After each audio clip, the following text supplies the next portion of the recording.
streaming through the digital night. Jim Bustle, he's guiding the light, unveiling mysteries of the unknown, UFOs in the alien zone. He's a man on a mission, exploring ancient secrets, it's his addiction. Debating, discussing with his loyal crew. Cosmic conversations, unveiling the truth.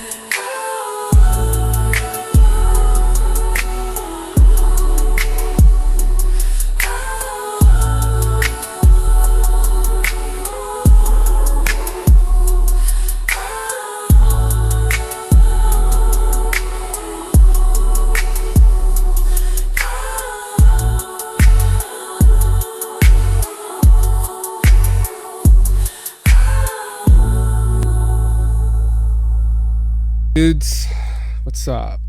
Welcome back. Another fucking episode. You know what it is. Here we are once again. Get the tunes going. There we are. Yes. Welcome, everyone. Welcome to Digi Me. We survived the eclipse. No catastrophes, no earthquakes, no Nibiru. Thank Christ. It was cool. I get to see it where I am. I think I mentioned that last night. People that watched me and Gain on TV, we were kind of just on the line of fire there in Atlantic, Canada.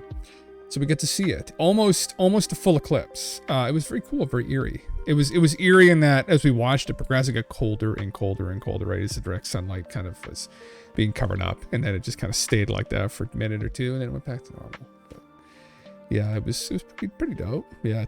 Your eyes, were you staring directly at it, Kriegler? Yeah. I have to say I did look at it a couple times through the glasses. My eyes are fine, so I'm used to it. Yeah. Do I like Primus? Oh my god. I've heard Primus. A very good friend of mine, me, who was a bass player, was a huge Primus fan. Yeah. Yeah. Did you have to talent? Yeah, pretty much. We were at like 97%, I think. Krieg League is also where I am as well. We're in the same place. Yeah. Any people watching these VODs, thank you for watching these VODs. I've got to upload a couple of these on YouTube. I know I'm going to do it tomorrow night. Jesus Christ. And anybody that's watching these, it's an editor, please hit me up. I'm still looking to get these videos edited up, clipped up, put that on the internet, you know, try and help with engagement and whatnot. So trying to grow this a little bit. You know, I'm still trying to grow it. So, hey, that's what it is though. Speaking of the eclipse, where's the eclipse at? There. Toronto, the TO. There you go. Yeah, we were about the same, me. Yeah, I think it was around there. Yeah. It was pretty close. Yeah. It wasn't to that degree. Like Toronto, I guess, got it like completely. It was weird, I guess, depending upon the time of day, maybe earlier in the morning, some areas went like completely black. Like in Mexico, it was very, very dark, I think. But here, that was kind of similar to what it looked like here. Not quite a complete total eclipse, but very eerie, I have to say. It was very eerie. I can understand why, you know, people in times past went completely fucking apeshit. Literally, back in the day. Imagine back in caveman times, what the fuck we would have thought, what the Christ was going on. Even back, like, a couple thousand years ago, like the Maya, the Aztec, they were, like, famously groups of people who, like, worshipped the eclipse and would sacrifice people during it. They had a pretty in-depth knowledge of astronomy compared to most people. But you can imagine back like 80, 90,000 years ago, man, we would have no fucking clue. It would have just been like literal magic. Yeah. I thought that was cool, man. I came upon that. I thought that was kind of a sick one. Fake as hell. No way the sun and the moon are that big. I think it was like perspective with the camera and stuff. Like, it's not a real photo, not made by AI. I don't know. I'm assuming it is. In Toronto today, it was cloudy. Yeah, I'm assuming it's real. Christ. We're already beginning to doubt what's real and what's not. This was another cool one here. I don't know. I think that looks a little bit too big. I thought that was a real photo, though. It might just be like perspective angles. I'm watching them for fakes. Toronto didn't quite experience totality, nor was the sun that low in the sky in that direction. Was it actually fake? There you go. Who knows now? I mean, this is what I imagined it looked like in Toronto. Isn't that crazy? If this is actually fake, that's fucked. Anyway, it's still a cool photo. Even if it wasn't real. Hey, I can still believe, right? This was kind of cool. So this was this is the International Space Station. This is on the ground, and you can see the path of the moon's shadow, I guess, maybe. I'm assuming that's what we're looking at. Yeah, as it went over, you can see. Pretty cool, huh? It's like creeping over the landscape. Like, I believe. We have to believe a little bit. Everyone believes to something to some degree, right? Yeah. Man, look at this shit. Holy fuck. Cool. So cool. I wonder what it looked like from the space station. It would be very interesting. I don't know what this is. I just fucking saw it. Cigar-shaped object during the eclipse was sent to me by a friend. Bruh.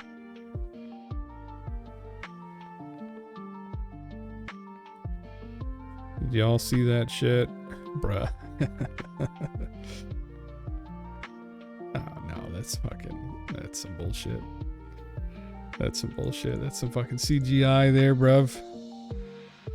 Like, fuck. Yeah, I don't know about that. Fucking Millennium Falcon flying through the clouds. Who knows, though? See, we're in this strange place now where the fakes are getting, like, quite good. It's getting harder and harder to discern what is real and what's not real. I don't know, but this one looks sus. Cigar ship UAP. NASA, they were talking about seeing eclipses from the other side when we get to the moon. Oh, that's kind of cool.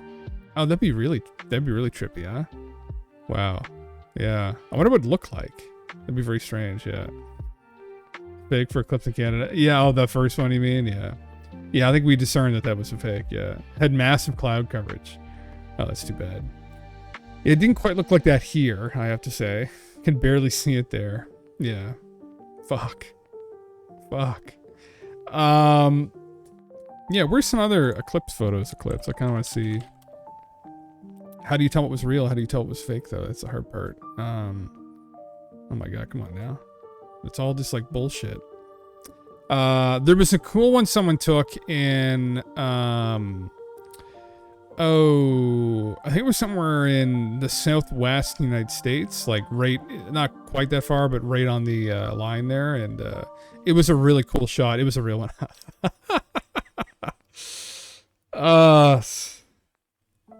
People who get that, they know. The fucking goats, the eclipse. God damn it. Yeah. How are all the conspiracy theorists explaining absolutely nothing happening today?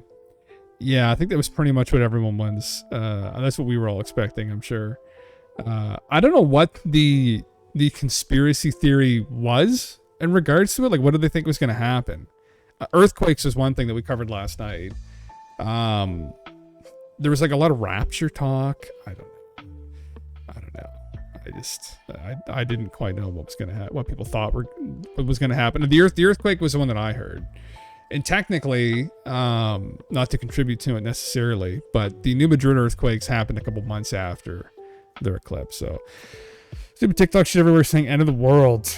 Oh my fuck, no. Oh my god, these things happen. But we just happened in 1970, right? People are so silly, you know. Yeah. Got a little dark here. You can see the eclipse clearly through the glass. There's nothing jaw dropping, but I don't have the gear to get a good shot if I wanted. Yeah, man, it was pretty cool. My mom was disappointed here. I think some people were anticipating it, like you'd be able to see the stars. I thought it would have got a little bit darker than it did, personally. It was still cool, but yeah, you know, not as mind-blowing. But when you think about it, it is still pretty cool, right? And when you think about it statistically, the chances of the moon being the same size and at the same distance away from the planet to actually eclipse the sun. Now, that's like an actual kind of conspiracy theory people go on about. Is like, well, the coincidence of the moon being in the exact shape and size and distance, but there could be some kind of celestial mechanics involved with that I'm not really understanding, or some kind of as above so below bullshit in regards to like moon formation and how that happens. I've heard from some people saying that doesn't make any sense. It objectively doesn't make any sense. And some other people saying that there may be an explanation we just don't understand yet, like mathematically, like how things kind of flow in the universe, and maybe that happens on other worlds. Although in our solar system, I don't think any other planets have moons this size, but yeah, three-body problem. Yeah. Little letdown, no Independence Day spaceships, no demons spawning from the air. Thin air, yeah. Yeah, I mean, I guess it depends what we were anticipating, right? Did we enter a chaotic era today after it? Well, that's just... Who knows? We'll find out tomorrow morning, right? Maybe there's gonna be a giant fucking like 10.0 earthquake like in Halifax. Tomorrow morning. Maybe. Or wherever. Along the New Madrid. Yeah. Yeah, I think you should dehydrate yourself, actually, yeah. I think you should. Yeah. I promise I'll rehydrate you. But it won't be with water. It won't be with water, alright? I'll drink the water, but yeah. You're gonna be the only one that's not gonna get rehydrated with water. Yeah. No big red gash, yes. Nibiru did not make an appearance. As it never does with any of these things. As everyone claims that it does. It did not. And there are people on the internet claiming that they saw it. No one saw anything. It's fucking just... Oh god. Anyway. Yeah. Yeah. Some other articles I wanted to go over here. Maybe I should go to... I was going to pull up here. I'll read that in a second. I don't want to read that right now. This is a cool... Speaking of space, I guess. This is kind of cool. It's kind of trippy photos. Like real photos of planets in our solar system. Confirmed planets, at least. Which I thought were really cool. All 4 gas giants captured by the James Webb. Now, so the bottom right is definitely Saturn. The top left is definitely Jupiter. I confess, I believe the bottom left is Uranus. Because it's on its side. And that must be Neptune in the top, right? They do have rings. I believe it is Uranus that's knocked on its side. It might be Neptune. Uranus knocked on side.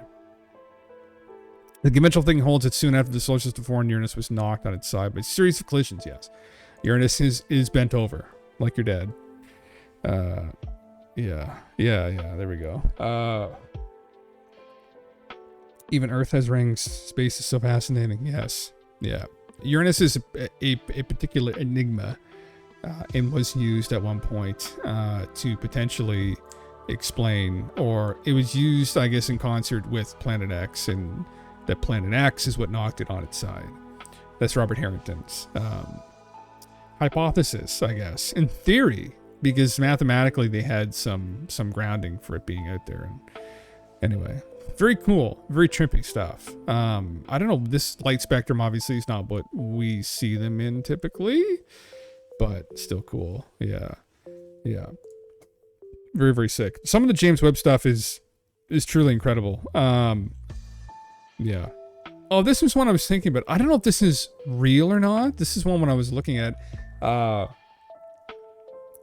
You should really credit the person with this photo. I saw this floating around. This is one I was talking about. It looked fucking incredible. Yeah, they are from the James Webb. Yeah, very cool. This looks like it's in like Arizona. I didn't know the eclipse path crossed that area, but maybe New Mexico, Texas even. But this was a really cool one. It must have been, because you can see the sun is much lower in the day. I think it may be real in that I know the sun being lower would obviously have more like reds present, right? In the light spectrum bending. So, yeah. Maybe that's what's going on, but that would have been really trippy. Like if you were out in the desert, man, seeing that would have been a sight to behold. That would have been so. Being out in the desert anyway is like a head trip. If anybody has the chance to go down the Southwest US, it does feel like Mars, and like that happening would just be the cherry on top of the fucking cake. You see the eclipse video with the object flying by? I don't think it was the aliens, but pretty neat anyway. Oh yeah, but we just watched that actually. I think that was one in the clouds, right, Hendrix? Yeah. That's the one you mean. Yeah. Eye doctors after the solar eclipse. Yeah, there was, I think Digi had posted this. Where the fuck was it? I saw you post this, Digi. This meme. I'm assuming this is real. Who knows? You can see, why do my eyes hurt? Search. And you can see that it took a peak around the time of the eclipse here. Around, later in the day when this occurred. So, the peak is literally covered up in my camera. Hold on. I can't shrink it either. Fuck's sakes. Anyway, here, I'll zoom out. You can kind of see it there. You can see the peak. So you can look it up. I looked up and clipped it. Oh, it's actually real. Holy fuck, this is an OG meme from Digi. God bless her. Joy Light. Oh yeah. Who knows what that was, man? Fuck. Maybe it was Photoshop. Maybe it was aliens. Yeah, it's not funny though.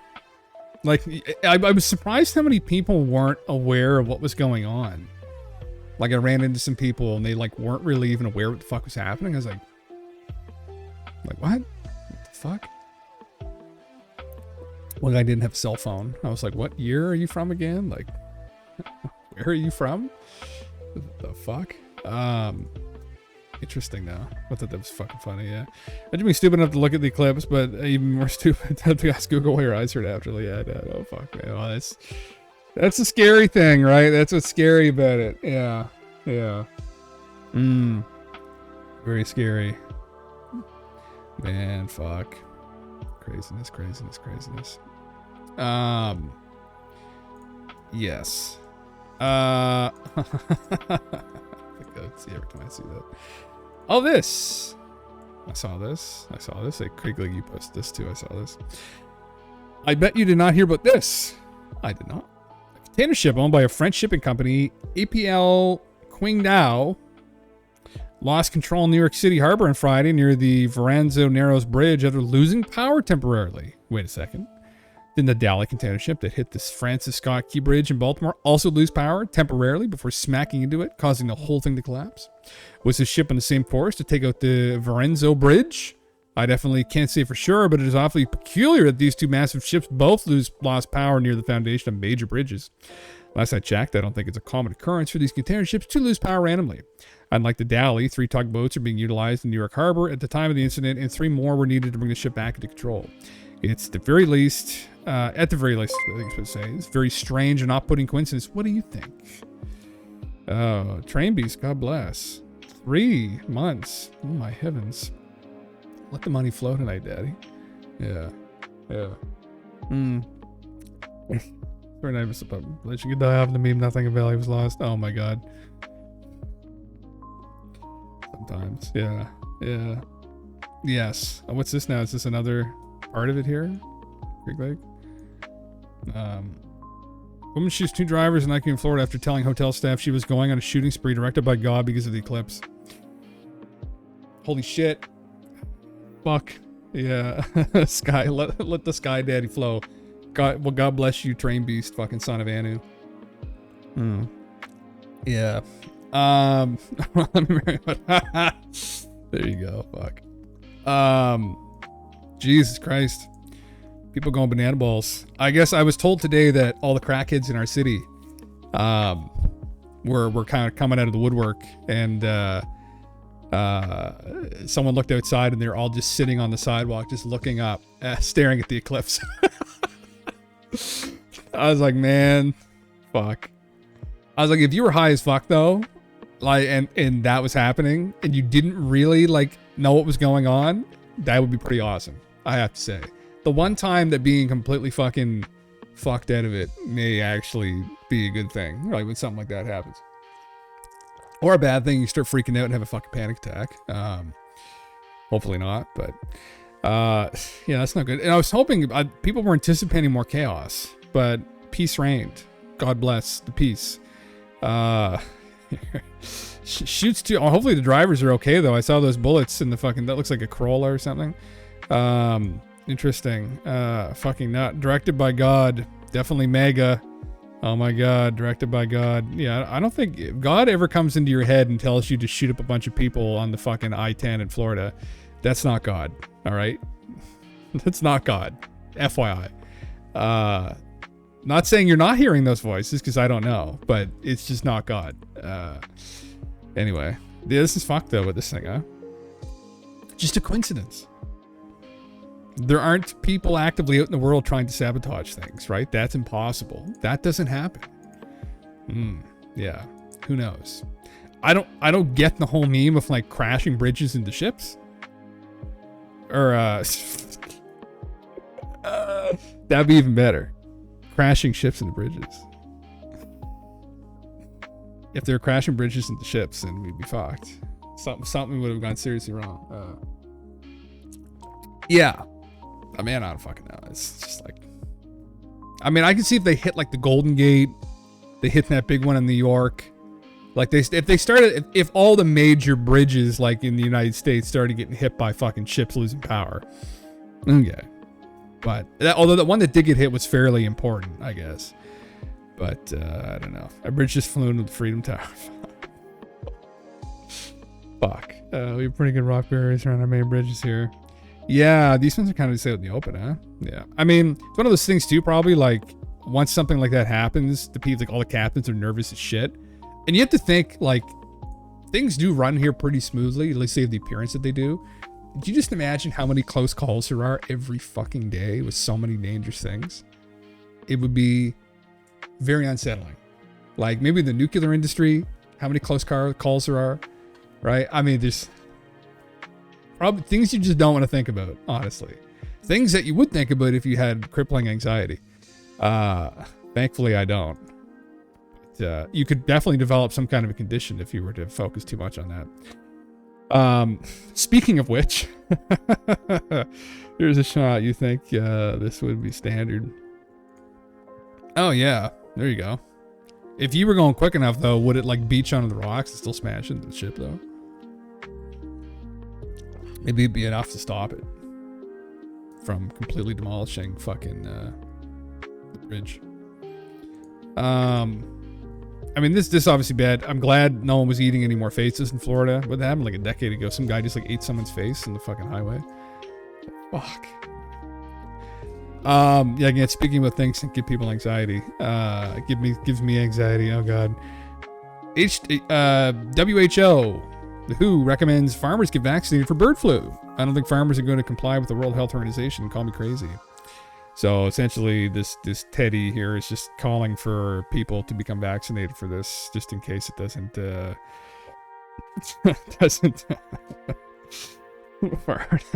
your body, my choice. Oh fuck. Yeah, man, bath salts. Yeah, I mean that's the bath salt spree. Yeah. When people started saying that shit, I got worried because like I would use Epsom salts all the time in the bath. Like I loved Epsom salts. I was like, what? Like, bath salts? What are you talking? Driving people insane. And it's like some concoction of drugs. Of course, I was like, fuck. If going fast potentially bypass happen, then it would be definite terrorist as to have to go slow speed the next thing in the harbor. Oh yeah, that's true. Yeah. Careening into the bridge. Oh my god, my dog's hair in my mouth at all times. But were you smoking your bath salts? No, I was bathing in them. That's the difference, I guess. But I didn't know. Yeah, you're doing it wrong. I'm not getting the maximum amount of relaxation out of them. Putting them in the bath. Put them in my pipe. That would have been much better. My big long Gandalf pipe. Go eat some faces after. Man, yeah, hopefully this isn't a fucking thing. So anyway, I just want to pull this up here. Everybody's freaking out about this shit. We're all on edge. Before this happened, like, people said pandemic, epidemic. I'm just like, fuck that. Like, I'm like, I could care less about that shit. And then COVID happened, and everything went to shit. Right? Lost my job. I was like, Jesus Christ. Yeah, I was like, man, I'd never thought that it would have came to that. Here we go, just in time for May and November. What you should be aware is that one human case in Texas was mild disease with conjunctivitis. Conjunctivitis. Fuck. From Reuters, CDC said on Monday bird flu risk to public remains low, even as it asked the state public health officials to be prepared to respond. The agency asked for plans to quickly test and provide treatment to potentially impacted farm workers following positive results among cattle herds. It also encouraged state health officials to communicate about any challenges they are facing. U.S. CDC says bird flu risk low, but asked states to be ready with rapid testing. Jesus Christ. Just what we need. So the bird flu is like obviously, way worse than the COVID virus. Yeah. CDC tells state health officials to prepare for human cases of H5N1 bird flu, but says the risk of the public remains low.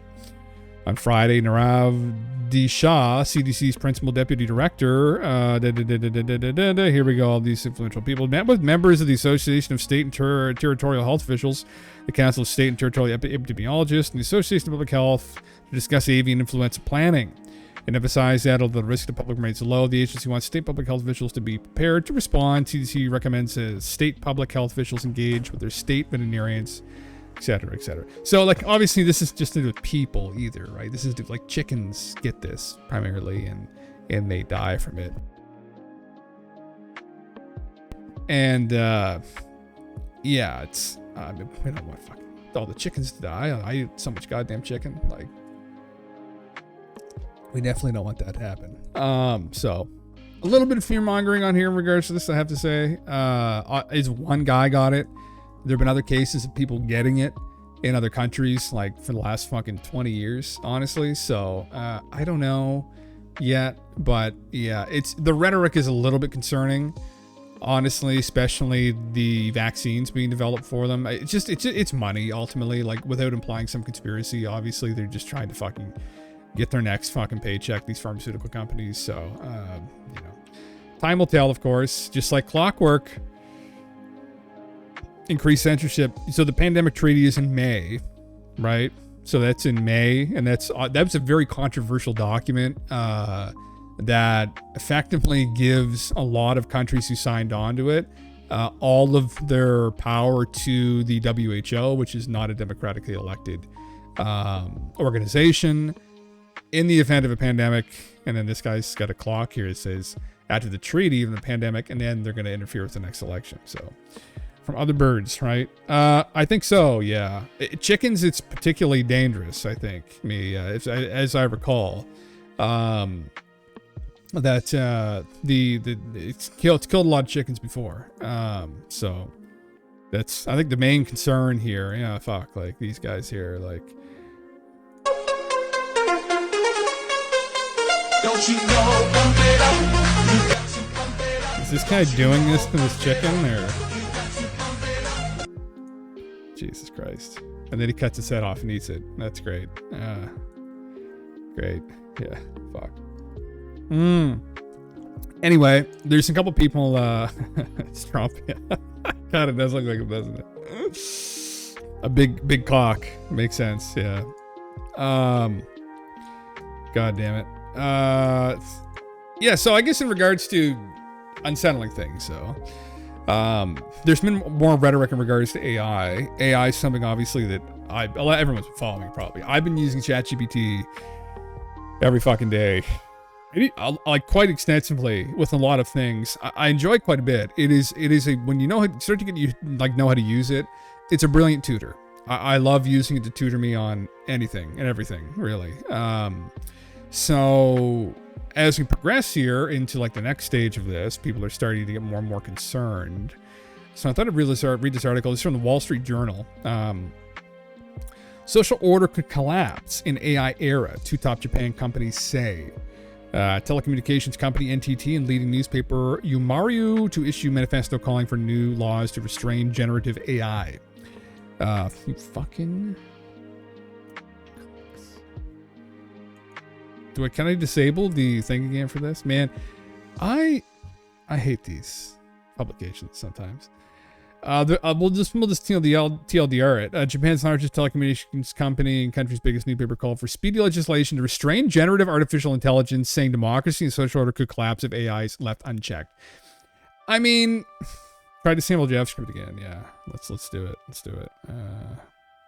Settings. What was it again? Settings. Where are we here now? Oh fuck, I'm gonna dox myself and I'm gonna do that. Well, I don't really care about this email. System? No. Performance, privacy and security? Is that what it is? No. I'm just gonna get lost. Click the icon left arrow. Here. Again, to the left of your arrow, right here, Chrome, right? You're viewing secure Chrome page, okay. So I'm here. And then, no, the other. This, not open the home page. Site settings. Okay. Just a second. Oh my god. Here we are right here. Okay. There we go. We got it. We got it. Do not allow, right? Yeah. And then, is that all I do? Okay. And then we go back. Okay. Then we refresh. Oh, these guys are tricky. It just blanks it out. Oh, fuck. Oh, yeah. Man. Yeah, fuck. God damn it. Anyway, I'm just going to read that article. That would have been interesting. Either way, there's a part of me that wants chaos, and I don't know why. I want anarchy. Am I an anarchist? No, I'm not. Stefan Molyneux, this guy, where was he? Stefan Molyneux is a Canadian philosopher who who has been rebranded as a white nationalist. Anyway, he had a philosophy podcast called Freedom Man Radio, and he would always brandish himself as an anarchist. Primarily a narcissist. Anyway, he always advocated for anarchy. I think, I don't know.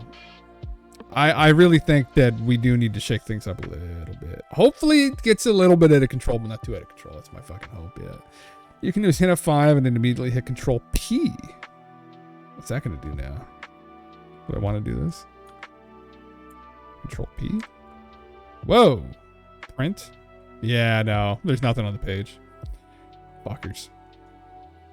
Tricky lads. Yeah, man. Yeah, this was on Drudge. I love how on Drudge Report they fucking put this as a headline. They pay to fucking read it. AI warning: social order could collapse. I mean, when you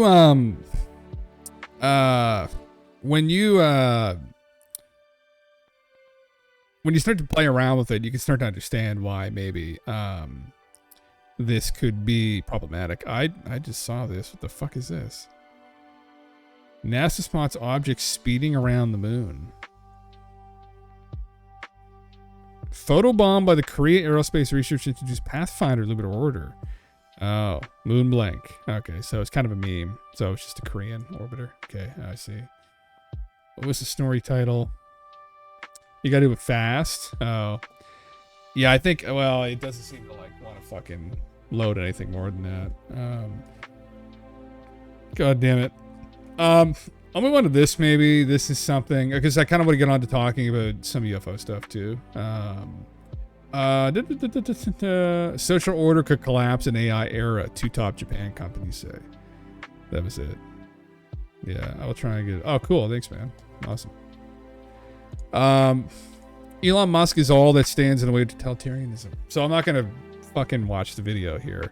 But Michael's been on to this. This is a little bit concerning. I mean, obviously, I'm not like too big into fucking like geopolitics, but last night in Sao Paulo, Brazil, Federal Supreme Court Justice Alexandre de Moraes announced a criminal investigation into Elon Musk, the owner of X, formerly known as Twitter, for allegedly spreading disinformation, obstructing justice, and allowing people who de Moraes had banned from social media to freely express their views. De Moraes said he would fine X $20,000 per day for every banned person Musk allows to speak. Pretty insane, right? I mean, now where's that going to go exactly? I mean, it's these governments trying to hold these billionaires accountable, but in Elon's case, he's just trying to create a platform for free speech, and they're literally trying to censor free speech. Without free speech, it cannot be democracy. Yeah, absolutely. And I mean, anybody advocating that this is okay is fucked. You have to be fucked. You need to read more history. This is not good. This kind of behavior. Obviously, you need to look into this. I would need to personally look into the story a little bit more. But they're trying to take this site down. And it's not just them. There are other countries, United States, Canada as well.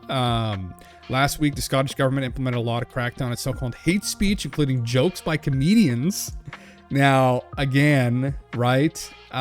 These totalitarian types have a hard time with humor because humor can be very disarming for these kinds of people. And when you have these governments start cracking down on humor, that's when you know you're in fucking trouble. And it's this very slow creep that happens. And one day, out of nowhere, it's illegal to criticize your government. And you're like, how did we get here? It's like, well, they were kind of very sneakily behind the scenes worming their way, right? Slithering their way into this fucking position that they're currently in, where they're able to kind of shut people up they don't agree with. In Canada, the governing Liberal Party wants the power to send people to prison for life for things they've said. That's Bill C-63, I believe. I don't know if that's being... I haven't heard an update on that, actually. The European Union has empowered a tiny group of bureaucrats to decide what is true and false and engage in mass censorship. I mean, extremely problematic stuff. If it wasn't for platforms like this, honestly, I don't know what we would do. It would be very, very, very, very bad. That was highlighted by the Twitter files as well that Michael was involved in back over a year ago now. But yeah, always thinks Wall Street Journal disregard all trick doesn't work. Oh, that's annoying. Yeah. Yeah.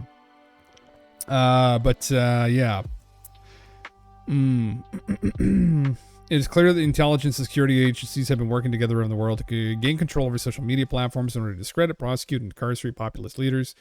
The evidence is now overwhelming. The FBI and Secret Services are coming up evidence related to the January 6, 2020 Capitol riot in Washington. There is much we need to do to fight back. Yeah. Very, very unsettling, but not surprising, unfortunately. This is kind of the silent war that's going on behind the scenes here. Some people have termed this like 5th generation warfare, where I think maybe people anticipated there would be some kind of great world war, ground war that would occur, but it might be a little more sneaky than that. These forces may not be really interested in causing that kind of chaos when they can kind of subvert everybody under their own noses, and they're not really realizing what's going on, which is kind of, I mean, what happened in Scotland, how the fuck that got passed, man. Ugh. Frustrating. It's very, very, very frustrating. I know J.K. Rowling, who I don't really know anything about, honestly, had made some remarks and essentially said, well, come and arrest me. And that she's a billionaire.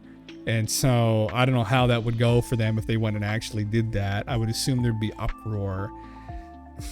It's just, there's a bit of a powder keg starting. In Canada, the powder keg is primed and ready to fucking blow up. Trudeau and his idiocy has done that very, very well. So who knows what's going to happen there. If he gets reelected again, man, one of those things you just start looking at moving out of the fucking country. It'd be like, Jesus Christ.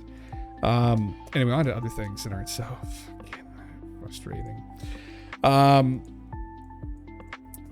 just saw this little thing here. This is an interesting little side. So this guy, my internet's working here.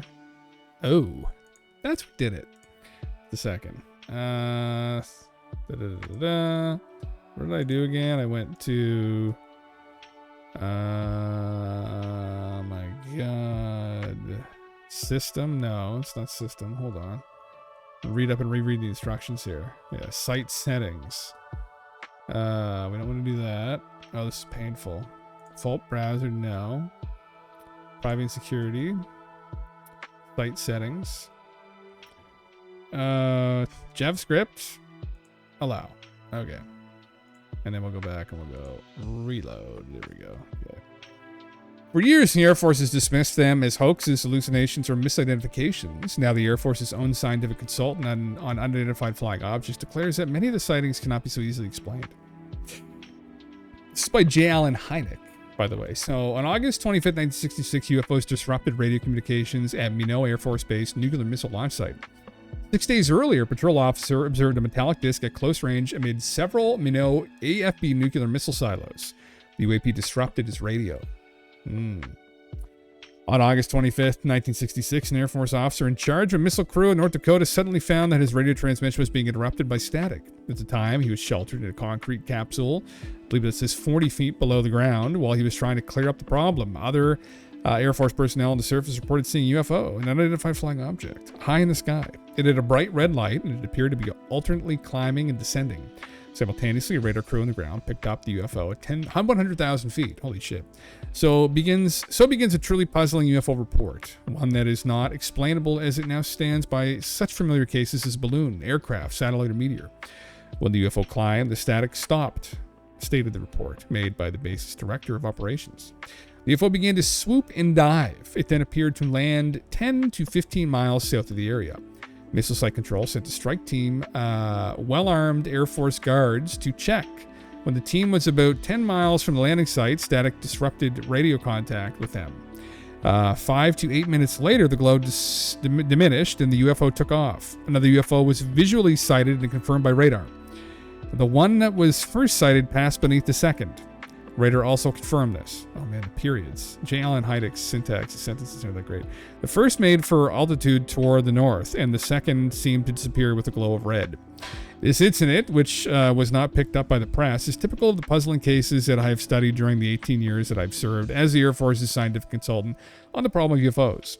What makes the report especially arresting is the fact that another incident occurred near the base a few days earlier. A police officer, reliable man, saw in broad daylight what he called an object on its edge floating down the side of a hill, wobbling from side to side about 10 feet from the something.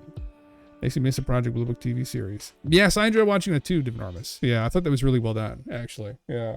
It's Peter Dinklage. Not Peter Dinklage. Littlefinger played Hynek, didn't he? The Blue Book from Game of Thrones. Project Blue Book, sorry. Project. For people that haven't seen this. Aidan Gillian, yes.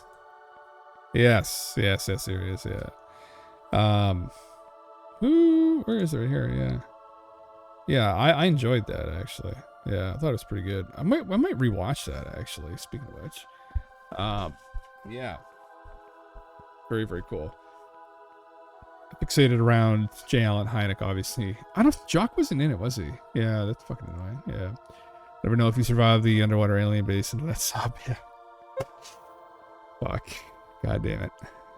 I hope the 3-body problem doesn't get canceled. I did enjoy that. I don't know what this was about. I thought I'd just pull it up. 2 interesting maps of the Atlantic seafloor. Keep in mind that canyons do not form underwater, but by the rushing of water into the ocean or back into it, more likely.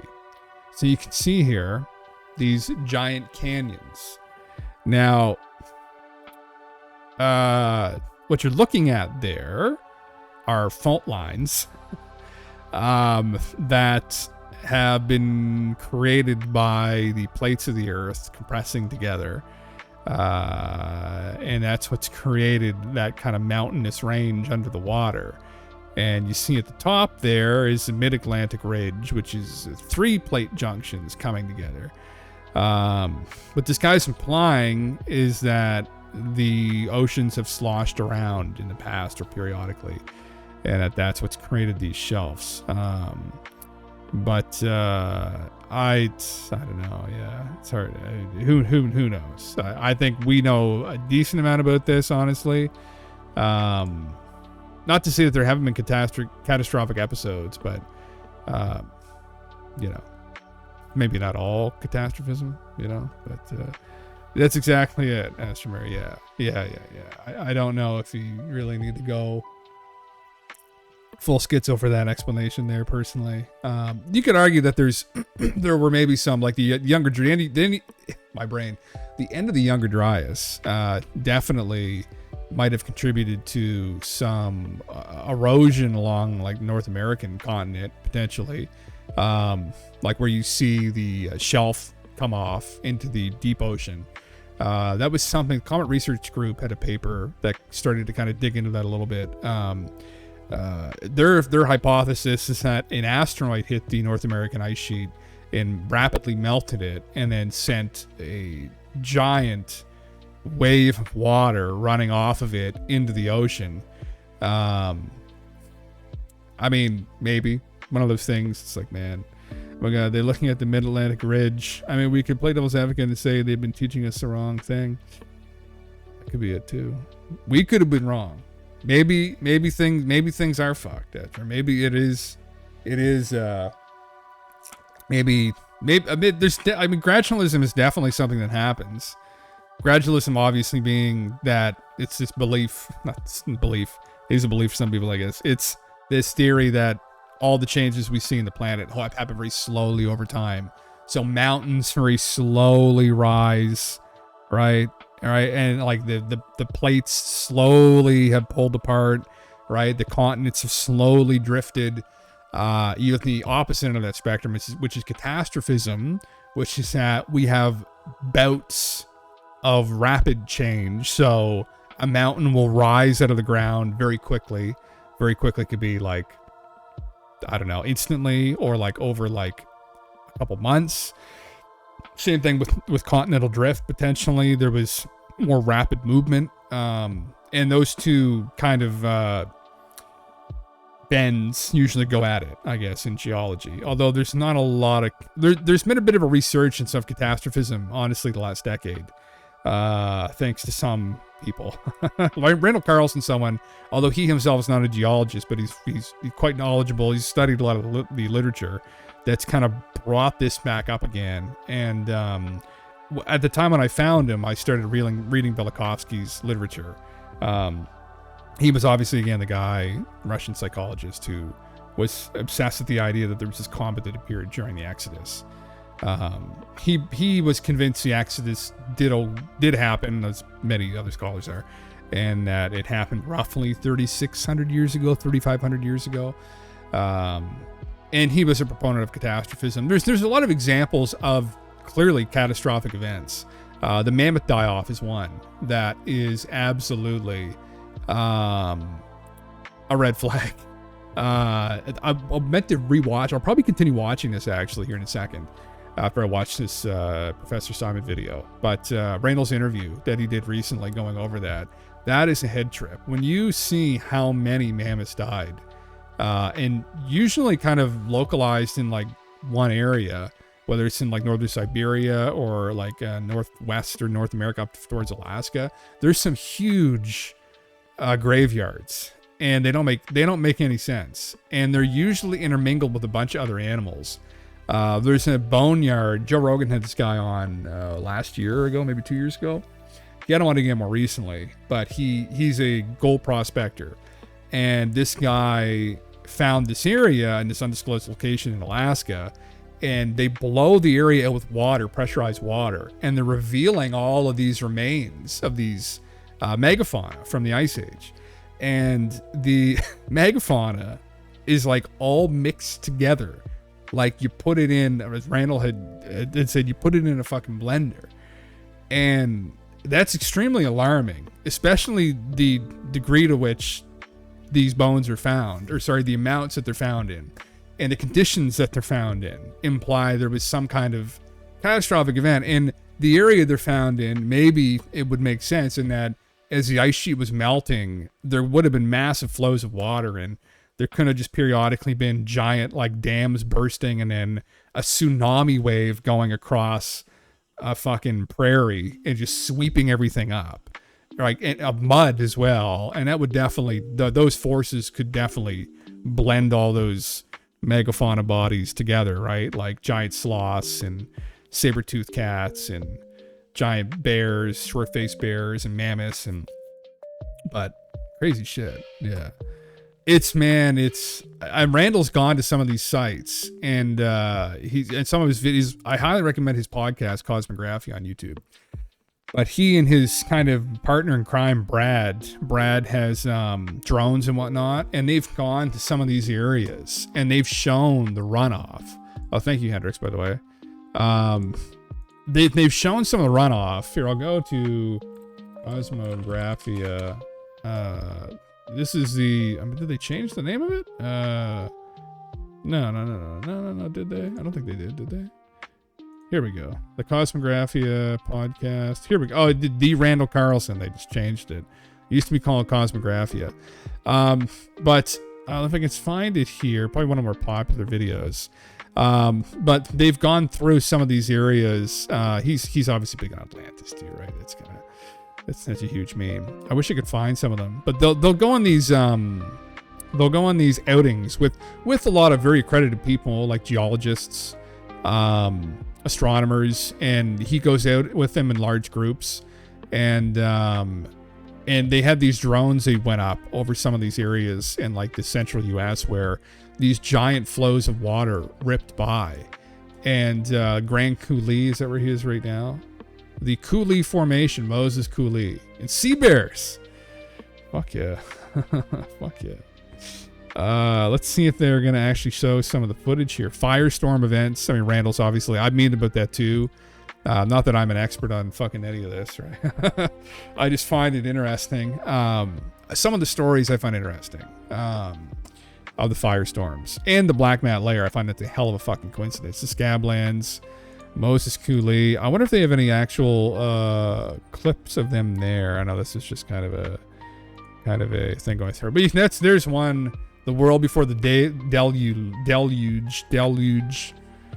Anyway, sound it out with me. Just an absolute apocalypse. Literal apocalypse. Like when you see the movie, and I forget who made this comment, but I guess it's kind of true. But the walls of water. So when you watch the movie 2012 and you see like the tsunamis there, right? When the pole shift happens, like ridiculous walls of water. That's what was happening as the ice sheet was melting, kind of in the central part of the United States. Like that was coming at people. It just would have been fucking nuts. Like literal unbelievable tsunamis coming off of these ice sheets. Now, visualizing a flow of 300 million cubic feet per second. And you can see a settlement down there as well, right? And what's interesting about this, so this is one perspective. Obviously, this perspective was criticized heavily from people who were more gradualist and didn't think that these kinds of things happened. They thought that like the Grand Canyon just got carved out naturally over like fucking 50 million years or whatever. But some people before the idea, not just Randall necessarily, but accredited people that Randall's quoting before these ideas, and in concert together with the research, it seems to suggest overwhelmingly that something like this did in fact occur. Now, the tides have turned, I guess, in regards to this. But the interesting note that Randall ties in, because he's friends with Graham Hancock, is that if there was some kind of advanced settlements, right, let's say in North America, in the central U.S., maybe there were these giants. Maybe there were large groups of these giant people, let's say. Let's just pick a meme. And they settled along maybe these rivers 15,000 years ago. When this happened, they'd all be gone. Like, they'd be wiped clean. Completely wiped out. There would be no trace of them anywhere. It would decimate them. Now, maybe if we dug deep enough in some of these areas, we come upon their remains. But, you know, megafauna is a little bit different, I think. Maybe some people who are knowledgeable myself can comment on this. But, like, you know, bigger bones, bigger animals. People are, even if you're 8 feet tall, you're going to be fucking a lot smaller than goddamn mammoth. So especially maybe different small bands of people. So these kinds of catastrophes would have really wiped away a lot of the evidence we potentially need to try and prove their existence. So now, I mean, maybe that would be a terrible meme where you've got, they were on islands in fucking central Atlantic, right, with the North Atlantic or the mid-Atlantic ridge. And then maybe they were settled in Central America in some places. And back when this all happened, this catastrophe, they literally just got wiped out. I mean, it's a fucking possibility. Hypothetically, of course it could happen.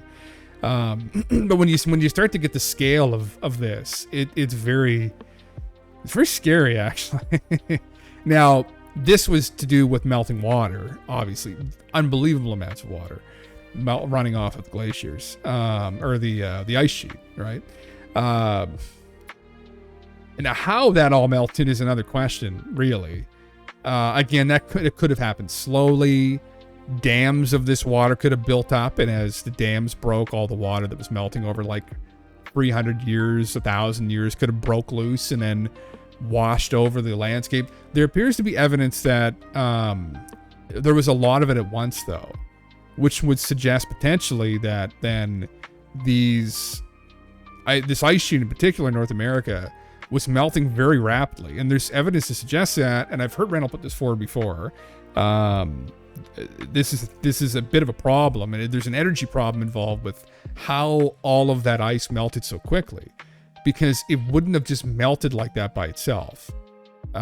Even if the temperatures warmed slightly, there has to be some other source of energy that would have aided this melting. So you could maybe postulate a comet hitting it. The other one that people put forward, which is probably way more radical, is a physical pole shift of the Earth, where the crust of the Earth, like literally, so physical north moves somewhere else on the Earth, like physical north and south moves. You got magnetic, which is a magnetic north and south, right? That's not as sketchy, but physical, like Charles Hapgood, like the poles physically shift, and then North American ice sheet is like along the equator now. And then that's where all the energy comes from. It all starts melting rapidly. I'm not fucking in geology. I have absolutely no idea. I've heard lots of people who are involved in these areas say that doesn't make any fucking sense. So I mean, there's that. That doesn't mean necessarily that couldn't happen, but I think again, reasons for why it couldn't, reasons for why it could, more reasons that it couldn't, we'll just go with that for now. But anyway, it's flash melting. Yeah, this is what he's going to do here. I don't want to watch it all right now. I want to kind of go talk about something else. But anyway, very intriguing shit. Very enthralling. I mean, I could see how you could just get absolutely lost. Oh God, I will. This is another interesting thing here too. You can see these are boulders left over. That you'll run into here. Boulder Park, right? This is some drone footage. Nice. So these boulders actually were deposited by very large ice flows. And so these rocks were in the ice. Now, how those got in there is another fucking question, but the ice flows carried them downstream to this area. And these are huge fucking boulders too, by the way. And I'd wonder how those got in there to begin with. If it was just, they were just, as the water was coming down, it just washed out chunks of rock maybe. And then ice flows carried them. But I thought one of the theories was they were actually in the ice. So then how did that happen? There's all kinds of sketchy shit in regards to like theories like this about giant floods.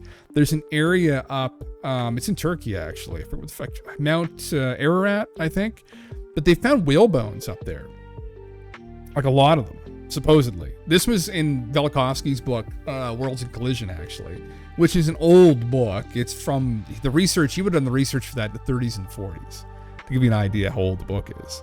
But we went over this recently, and I think there's definitely an argument to be made that potentially those whale bones were from dead whales. And if that's the case, then that's fucked, because how did whales get up that high?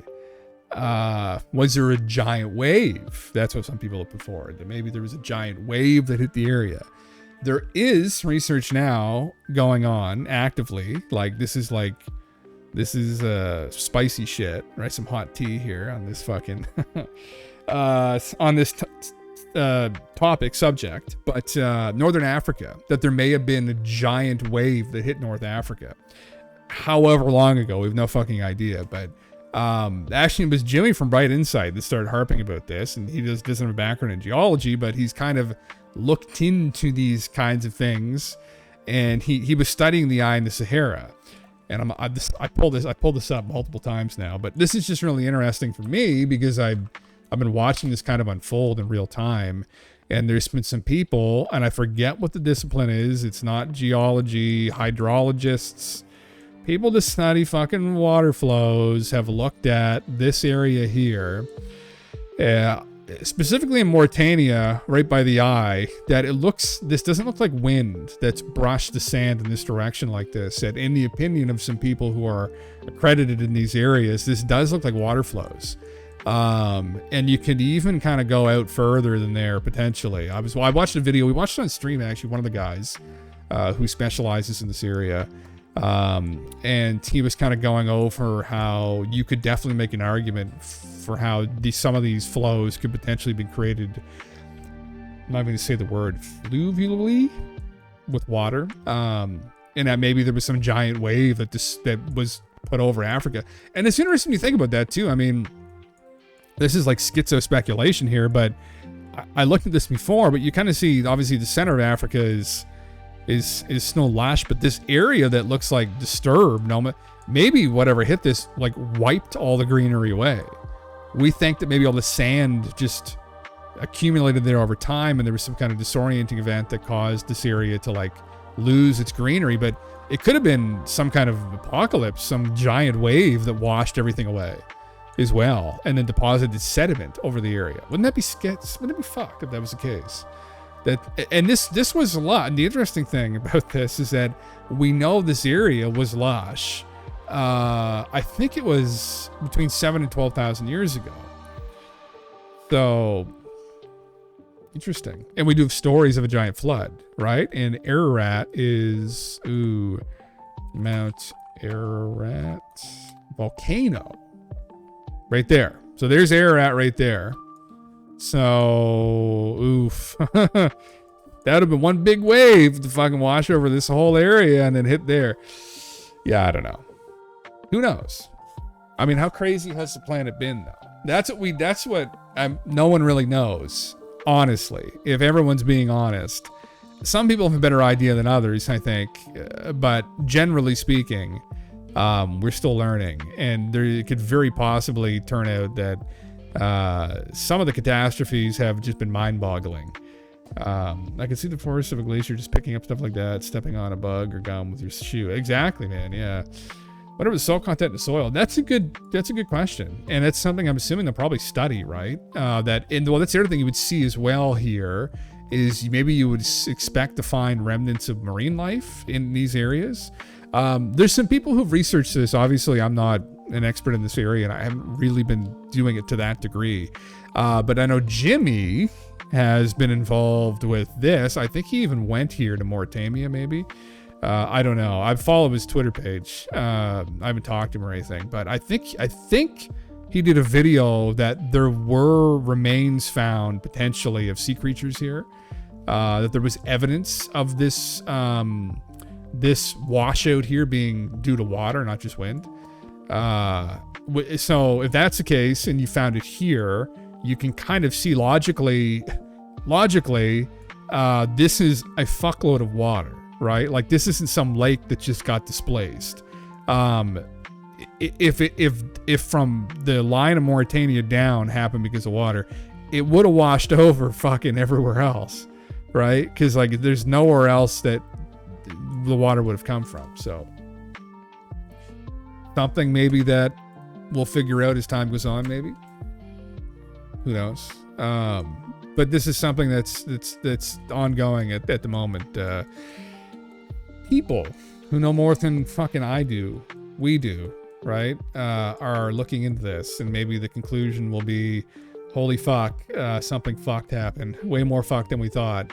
And again, the ancient stories do speak of this. The ancient stories do speak of a giant flood, and pretty much every established culture on Earth has a flood myth. So, actually it would. Well, let's find out that. We can find it out right now, man. Where are we here? 306 meters. 200 elevation, 400 meters, 500 meters. I saw 600 meters there. Where are we going? Let's get a general idea here. This is all pretty low here. 700 meters in that area. There's some high points here and around Niger. 1,000 meters.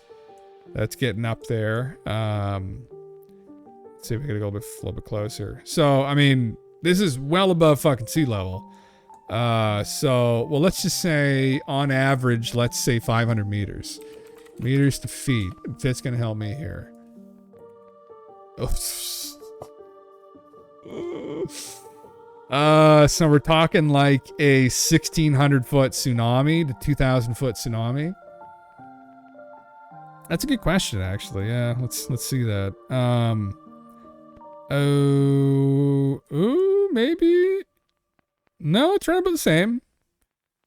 500. That there was a higher area there. A little bit though. Yeah. 800, 700, 600. Okay, well, this is getting towards the water. Actually, that area is 800, 700, 800. You could say on average, just anecdotally, like here, it might be 800, 400, 700, 800, 900, 1,000, 1,000, 900, 1,000, 1,000, 1,000, 800, 700. Huh. So what are you implying here? That this is up higher, so this was down lower, so this get hit by the wave? Huh. Yeah. Interesting. Huh. Yeah. That's it. That is interesting, though, isn't it? Yeah. I wonder if, yeah. Huh. I mean, obviously, I have a bunch of questions to this. Like, it would have been, though, right? Or at least, depending on the size of the wave, you would expect, no, the only thing I would expect to see is maybe more, there's no water here at all, right? This is all fucking desert. Maybe if it was bad enough, it wouldn't have deposited anything. It would have literally just stripped it all bare, but it's hard to say, I guess. I mean, there's some freshwater lakes in here, so I don't know if that might imply melt, though, so not ocean water. Like if you found saltwater lakes all fucking over here, that might be a little bit suspect. If there was like fuckload of saltwater lakes all around here, that might be a little bit sus. I don't know if you find it or not. I don't know. Maybe that would kind of explain what's pretty water there. Ginya. Yeah. Anyway. Very trippy stuff. I thought I'd watch this video though here. This is something Drunk Kid posted the other day. YouTube Studio. RET Watching Earth. Professor Simon. So Simon is not a professor, I guess. This is just his moniker that he goes by. His meme. He's a film producer, I think. But I enjoy his conversation. Nonetheless, so I thought I'd watch one of his videos here, see what he's got to say. So in the basement, SETI is looking for ET out there, but are aliens looking for us here on Earth? In a recent film, I was told that SETI had found 18 signatures of an alien technology in our galaxy, possibly detecting the noise of an alien planet buzzing with a technological signature. But what if they are watching us, hiding on our planet? Or what I think is more likely, secretly monitoring us from our near neighborhood. Our planet is noisy, not only with radio and television and phone and data networks, but interestingly, also with nuclear power? It seems likely that others might know a lot about us. They've probably been studying us for millennia, sending home reports on us, our successes, our failures, our technology, and our wars. But a fascinating question that I've often asked, and I'm sure you have, how are they watching us? One scenario, on the surface, might seem obvious. They approach from afar, get captured by our solar system, enter Earth's gravity, orbit Earth, and then descend through our corrosive atmosphere and hover over a farmer's field in Wisconsin. But hang on, that's all without our incredibly sophisticated detection systems, looking for ICBMs, looking at near-Earth orbit, looking for stuff that moves in space. The military, your government, defense contractors, funded science groups can now all see incredible detail in Earth orbit. I mean, down to a piece of floating junk, which they need to track. So you get my drift. Is it likely that an approaching UFO would orbit Earth and not be seen? And let's put ourselves in their shoes, possibly. It's really risky for an ET to actually descend through our atmosphere and appear in plain sight.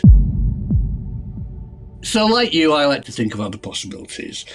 Is there a better way?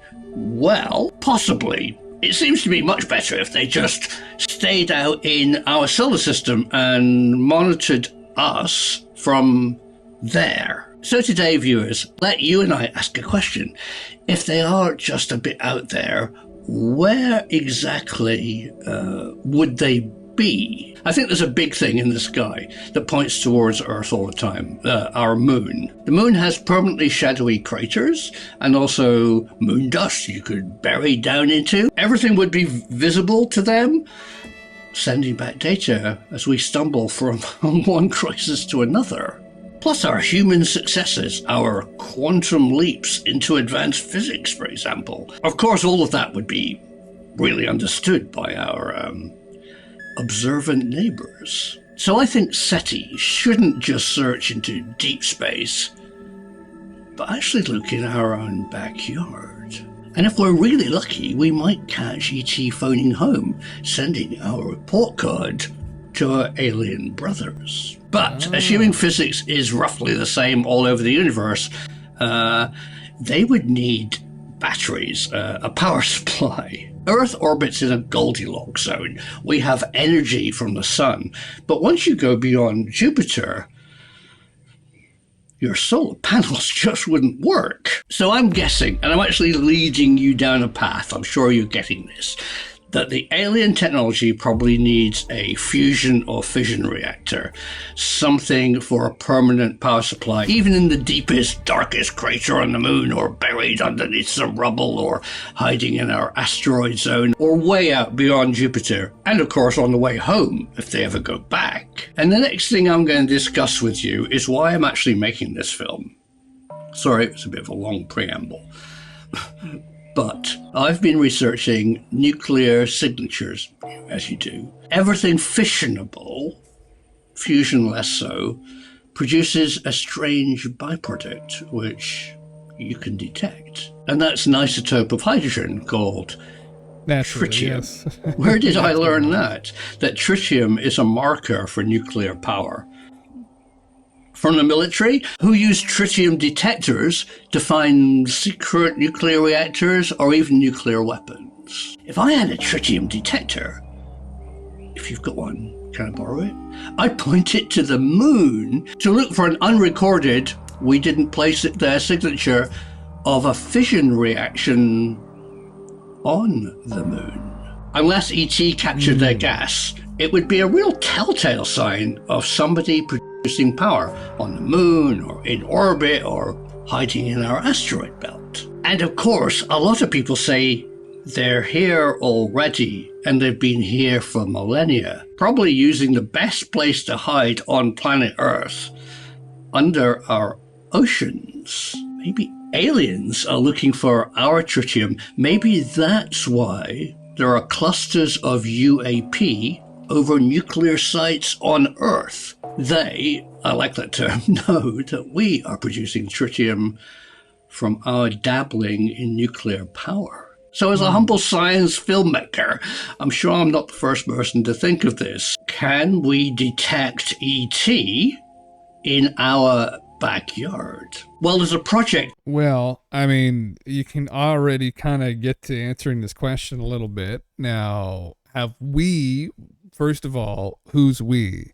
Humans or like the general public? Now, has the military, has the government have intelligence agencies done this already? Well, let's say, for instance, you are an intelligence agency in the United States, right? Whose letters start with C and end with A. And you, buddy, did something like this. And then you got readings back saying, oh, there is someone on the moon using this technology. Oh, how would you go forward from there? Would you send probes up? Maybe. Would you send people up? Maybe. If those things failed to make any kind of contact and kind of figure out what the fuck was going on, who then would you go to? Would you go to extremes? Maybe you would. Maybe you would go and ask the crazy psychics, right? That you just gave all this money to. Oh, can you guys go to the moon? Trying to answer that in a very clever way. Assuming ET have been here for a while, was there anything orbiting planet Earth before October 1957? The launch of Sputnik 1, of course, that would make anything up there non-human. Beatrice Villarroel runs the Vasco project and has access to a wide-field star survey before Sputnik. High-resolution pictures were taken by the US Navy just to build navigation charts back in the early 50s of the whole visible night sky. Let Beatrice explain how the Vasco project works. I'm particularly fond of surveys from the 1950s. Why is it so? Well, because in the 1950s our sky was clean from any human contamination.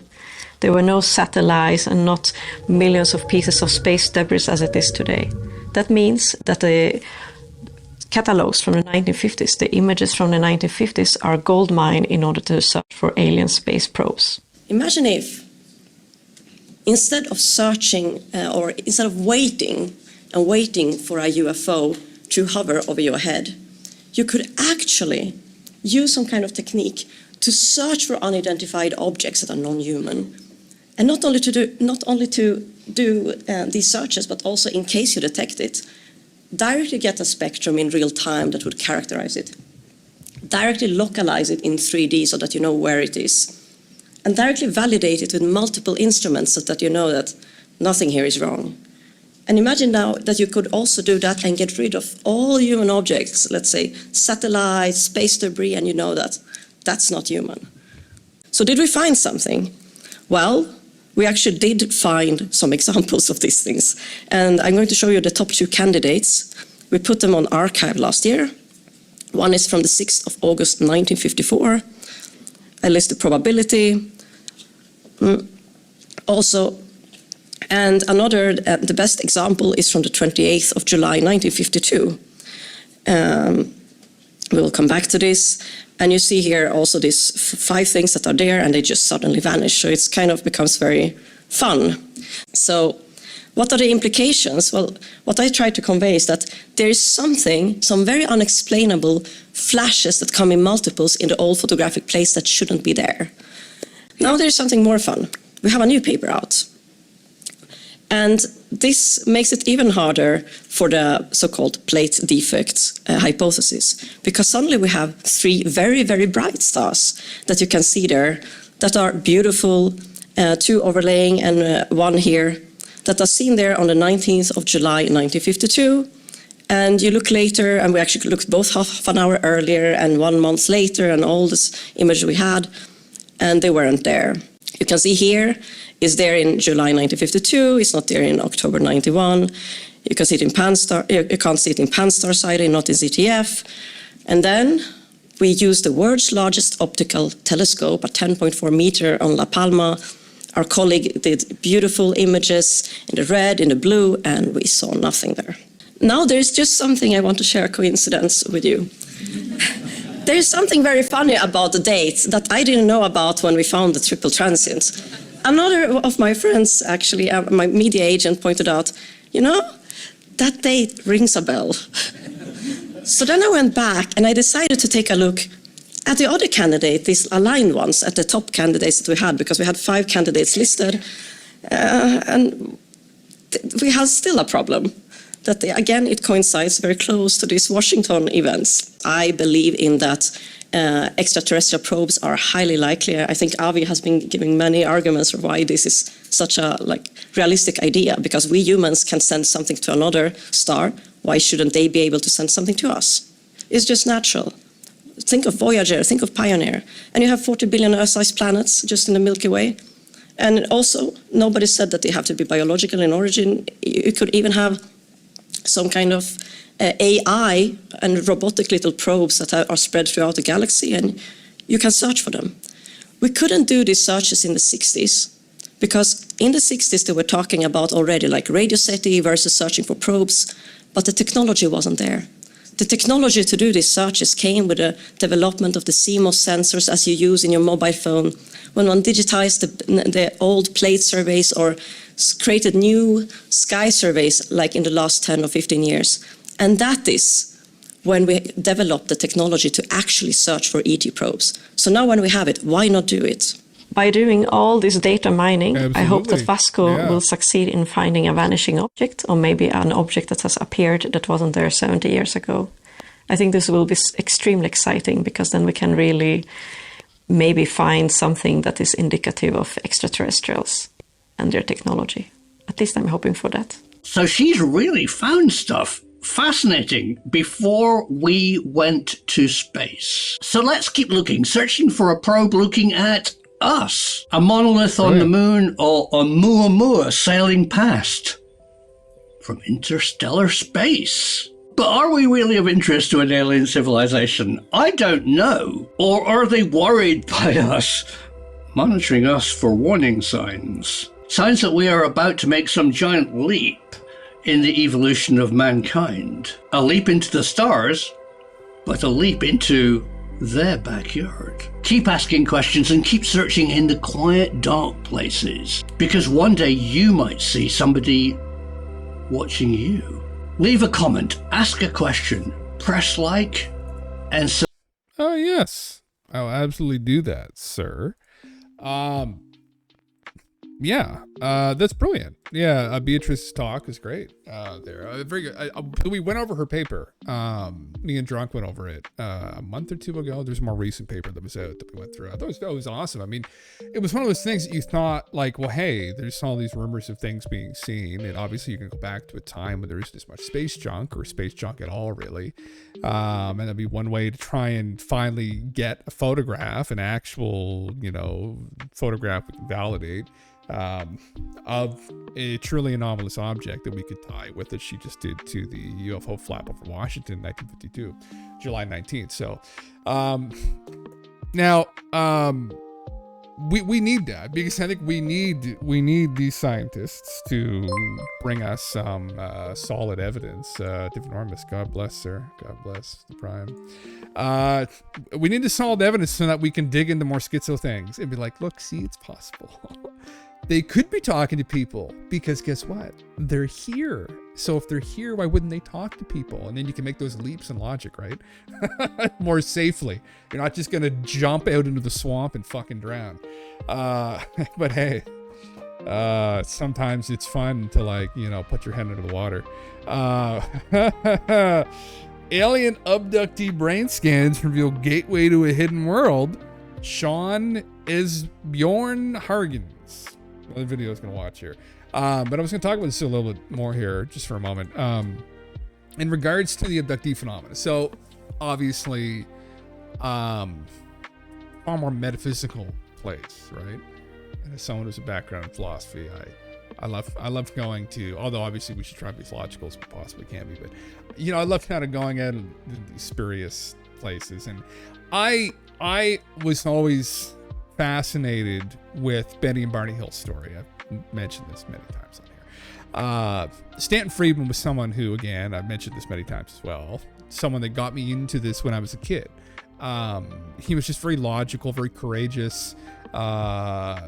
His courage, his bravery, and his intellect combined just really helped push ufology in a better direction, because There was always the schizo pass and so many fucking schizo people. But his interest in the Betty and Barney Hill case always fascinated me. As he was pretty convicted in their story, as he had met, I believe, both of them. Correct me if I'm wrong. I know he definitely had a relationship with Betty. I believe he met Barney back in the day. And those cases are extremely important to different communities of people, obviously. People in physics or in hard sciences are going to be, what do we have to work with here? It's about not the story. People in psychology and philosophy, I mean, extremely compelling in that it could imply, and especially if this is happening en masse, in this metaphysical kind of woo-woo kind of way, that there definitely are visitors here, and not just here, but they've been communicating for whatever reason with people metaphysically in this very kind of ethereal way, where they're only communicating with people in their dreams, or they're picking people up in the middle of the night and they're erasing their memories afterwards, or storing the memories in their subconscious to where this slowly bleeds out as they get older, or they go and they see a psychiatrist and they work through their memories hypnotically, which is what happened with Betty and Barney Hill. But that side of it always really intrigued me, because that, I think maybe we sometimes, because this is what we would do, right? And we're not really learned in, I mean, yeah, this is part of the conundrum, in that we're beginning to learn a lot about the world, but we still don't really even objectively know a lot about ourselves, right? And it's the argument, obviously, philosophy a lot, and people in philosophers debate about consciousness endlessly, nature of consciousness, which leads into metaphysics and whatnot. But the potential for this, if we take it seriously, really dig into these abduction accounts, again, within, let's say, the philosophical community, is really big. I'm gonna shut up here because I want to watch this video, and I need to shut up. I need to stop fucking rambling so endlessly. But yes, you're welcome, Brev. So I want to watch this video. Because I don't really know who this guy is. But every time I hear somebody who's digging into the abductee phenomena, it piques my interest, because, again, I think this is very, very important. And I think it could maybe orient us in a direction here, right? Because, again, we're trying to pick up the pieces now and find little bits and pieces of physical evidence or good photographic evidence for this. But I like where you were going with that. Oh, thank you. I kind of lost my train of thought a little bit, but that happens occasionally. But yeah, Betty and Barney Hill, people get abducted by aliens. It's important to consider. It should definitely not be thrown out with the bathwater, right? We should absolutely still take these accounts seriously. Again, it's who takes these accounts seriously, right? I mean, obviously, again, if you're someone that's looking for physical evidence, I mean, there's no physical evidence to be found. But again, I think I was trying to say before I lost my train of fucking thought, is that we're assuming that the phenomena is going to engage with us like we would engage with ourselves. As a species that's still trying to figure out ourselves, the nature of consciousness, etc., we are assuming they would interact with us very blatantly. They would just land, they would come and shake our hands, but they may be far more developed, like scientifically. They maybe know the true nature of consciousness, the true nature of reality. They know deeper truths than we do, right? They're not just scientifically more advanced than us, or technologically, sorry, is what I meant to say, more advanced than us. So the way in which they then would interact with us might be very different, right? I mean, if they're technologically, scientifically, philosophically, spiritually more advanced than us, the way in which they reach out to us may be very different than the way we would envision we would reach out to an extraterrestrial species, right? So if, let's say, like where we are right now, we're going to imagine like Star Trek, we're going to slowly analyze them, bring some probes out, we're going to go pick at them here and there, we're going to watch them from a distance. But if you're way more advanced, like you may just go and, let's say you're as advanced as some of these stories suggest that they are, and that these abduction accounts suggest that they're bending time and space, or slowing time, stopping time, they're playing around with people's consciousness, they're playing around with people's memories. It's all very honestly, objectively unsettling stuff that they're able. I think that's not that the stories en masse are unsettling, but I think there's an element of that we should be far more concerned with. In that, again, not to bring up another philosophical concept, but a Cartesian concept, the Deus Deceptor, Great Deceiver, and that this force could very possibly function as that. And that's obviously a problem, but could be a problem. Although in many of these cases, it's not the intentions in these stories. But anyway, I think this is important because, again, it's expanding our perception here, right? Like, we're very locked in to our little perceptions. Like, we don't have anything that's outside of the human mind. Like, it's hard to be it's hard to be completely objective, right? Because we're locked into our little matrix here. And these stories, I think, if there's any truth to them, are important because they will give us insight into what's outside of our little matrix, into maybe a more objective reality and what's going on. And I think that's what's really important about the stories, right? Again, inherently, yeah, this isn't gonna prove anything. But what it's going to do is it's expanding, and that's what's important about them. That's why we should listen to them, especially when there's so many of them, and especially when there's so many people of sound mind who've been determined by people in psychiatry to be of sound mind, recounting these interactions with these beings. And that's nothing to scoff at, really. And hence why I think it should be taken more seriously by these different disciplines that engage with this, whether it's in psychiatry, philosophy. So what I've said for years to people in philosophy, at least, which should always be the crazy fucking people anyway. I don't know why people in philosophy are so hesitant to engage with this. People in academia in general are hesitant to engage with this phenomena. That stigma is definitely finally dying off. But anyway, I'll shut up. I don't know who this guy is. I don't know what the fuck he does. The Wilderness Effect, Non-Humanist Intelligence Encounters, and Downloading Knowledge. I mean, I don't know how schizo he is. NASA astronauts were 33-degree Freemasons. Okay.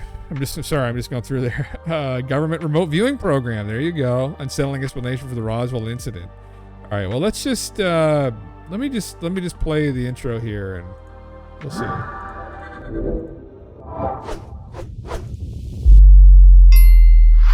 All right, Sean S. Bjorn Hargens, thanks for coming, man. You bet. Excited to see where we go. Yeah, I don't know where we're going to go, but it should be interesting. Yeah, so I was introduced to you through Chris Bledsoe and Dave Guys, Broadwell. such a fucking bro. Right. What's his name? Yeah, how did you originally get in touch with those guys, and how did you meet Chris? Well, Dave was bringing together a group of people for an event at the Monroe Institute and wanting to focus on UAPs, and Chris was going to be part of that. And so Dave reached out, came across my information because I'm, doing a lot of work kind of at the intersection of academics and UAP studies, and with a focus on experiencers and anomalous experiences. And what were you guys doing at the Monroe Institute? Dave wanted to do something that brought together a bunch of different modalities of contact to see what would happen if we had a group of people who all were oriented towards the phenomenon, had experiences with the phenomenon, had a background with the phenomenon.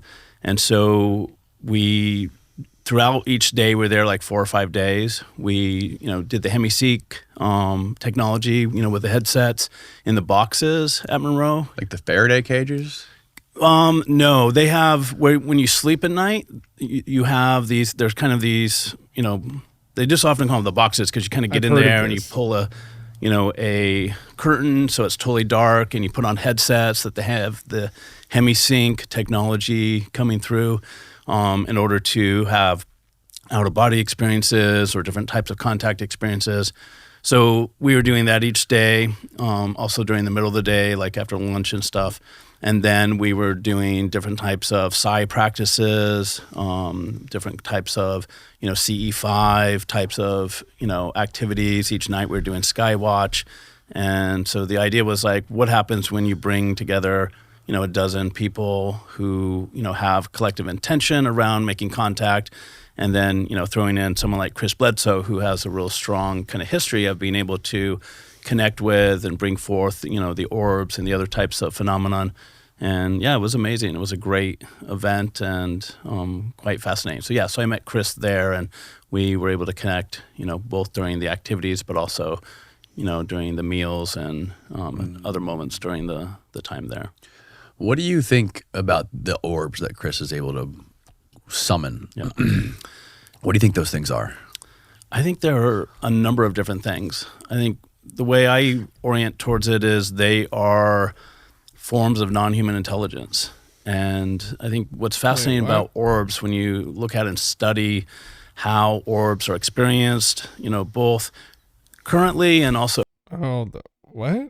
Who the fuck? Chris Bledsoe and alien orbs. Okay, so this guy worked with the Monroe Institute. All right. Okay. Well, I'm sorry, I'm not familiar with this.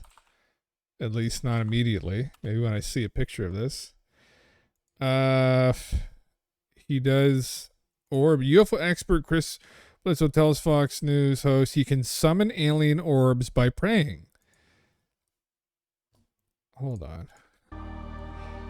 Hold a minute now. Hold a minute. Guys, fuck off. Oh my. Okay. Oh my god. God fucking damn it. I'll take the ads. Where's the ads? Oh my fucking god. Shut the fucking draft script off and you motherfuckers. Alright. Let's try this again now. There we go. I did it.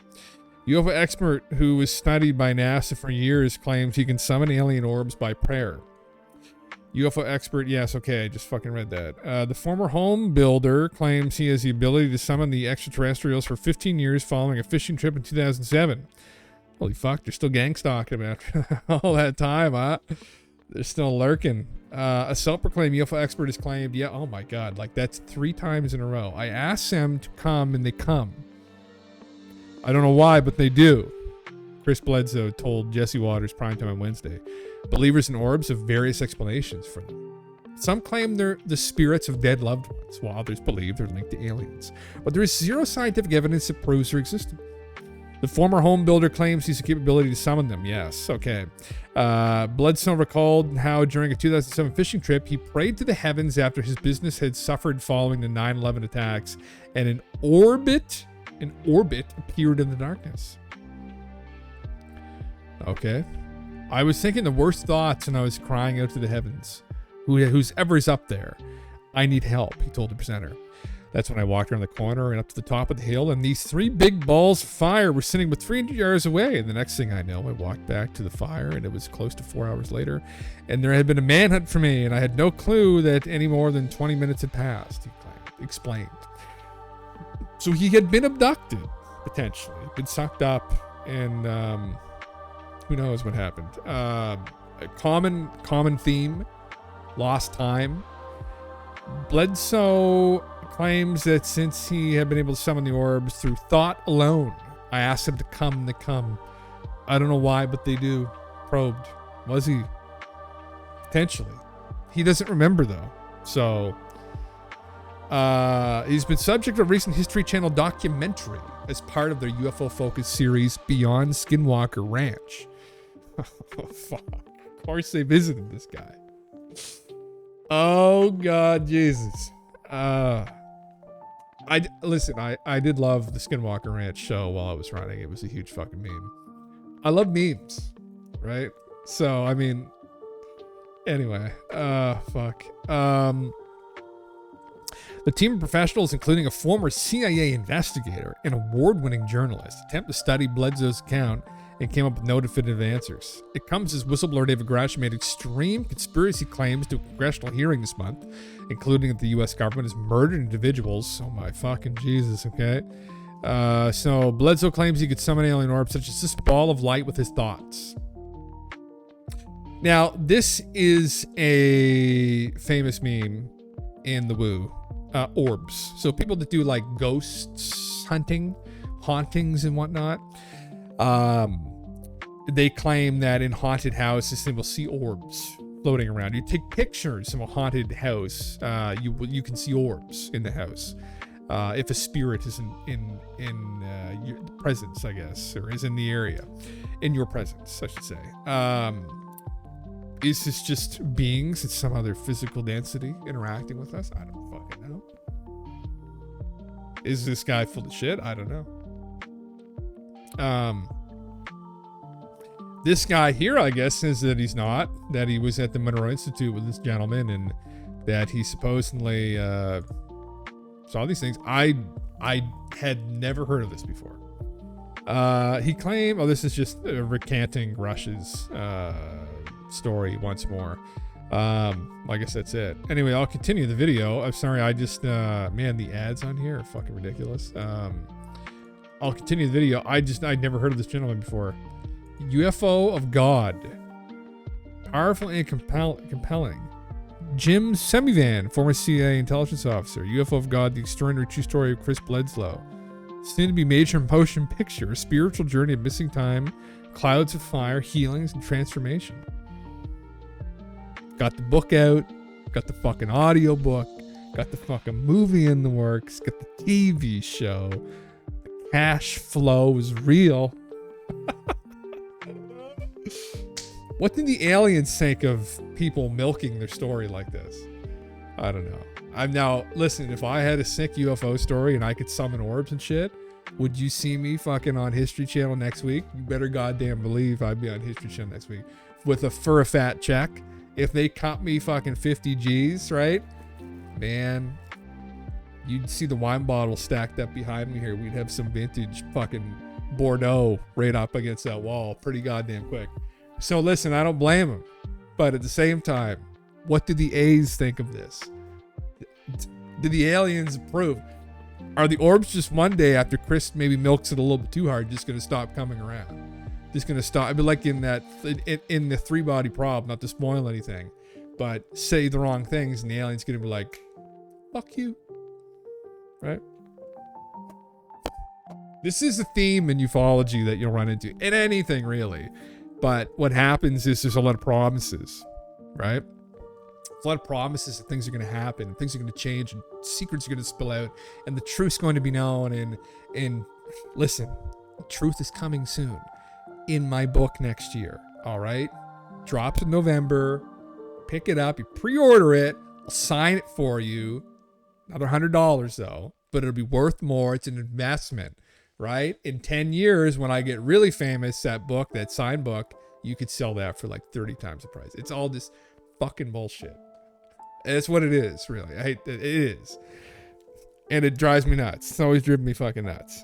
Anyway, I'll continue watching the fucking video now. Sorry. So historically, they seem to be a form of energy that allows UFOs to manifest, to allow beings to manifest.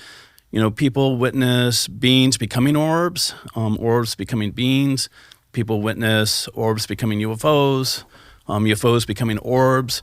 So it seems that orbs are more like a state of energy that different types of phenomenon are able to transform into and out of, right? So I think orbs generally aren't just one thing. They could be a lot of things. So they could be a lot of different types of intelligences. They could be a lot of different types of technologies.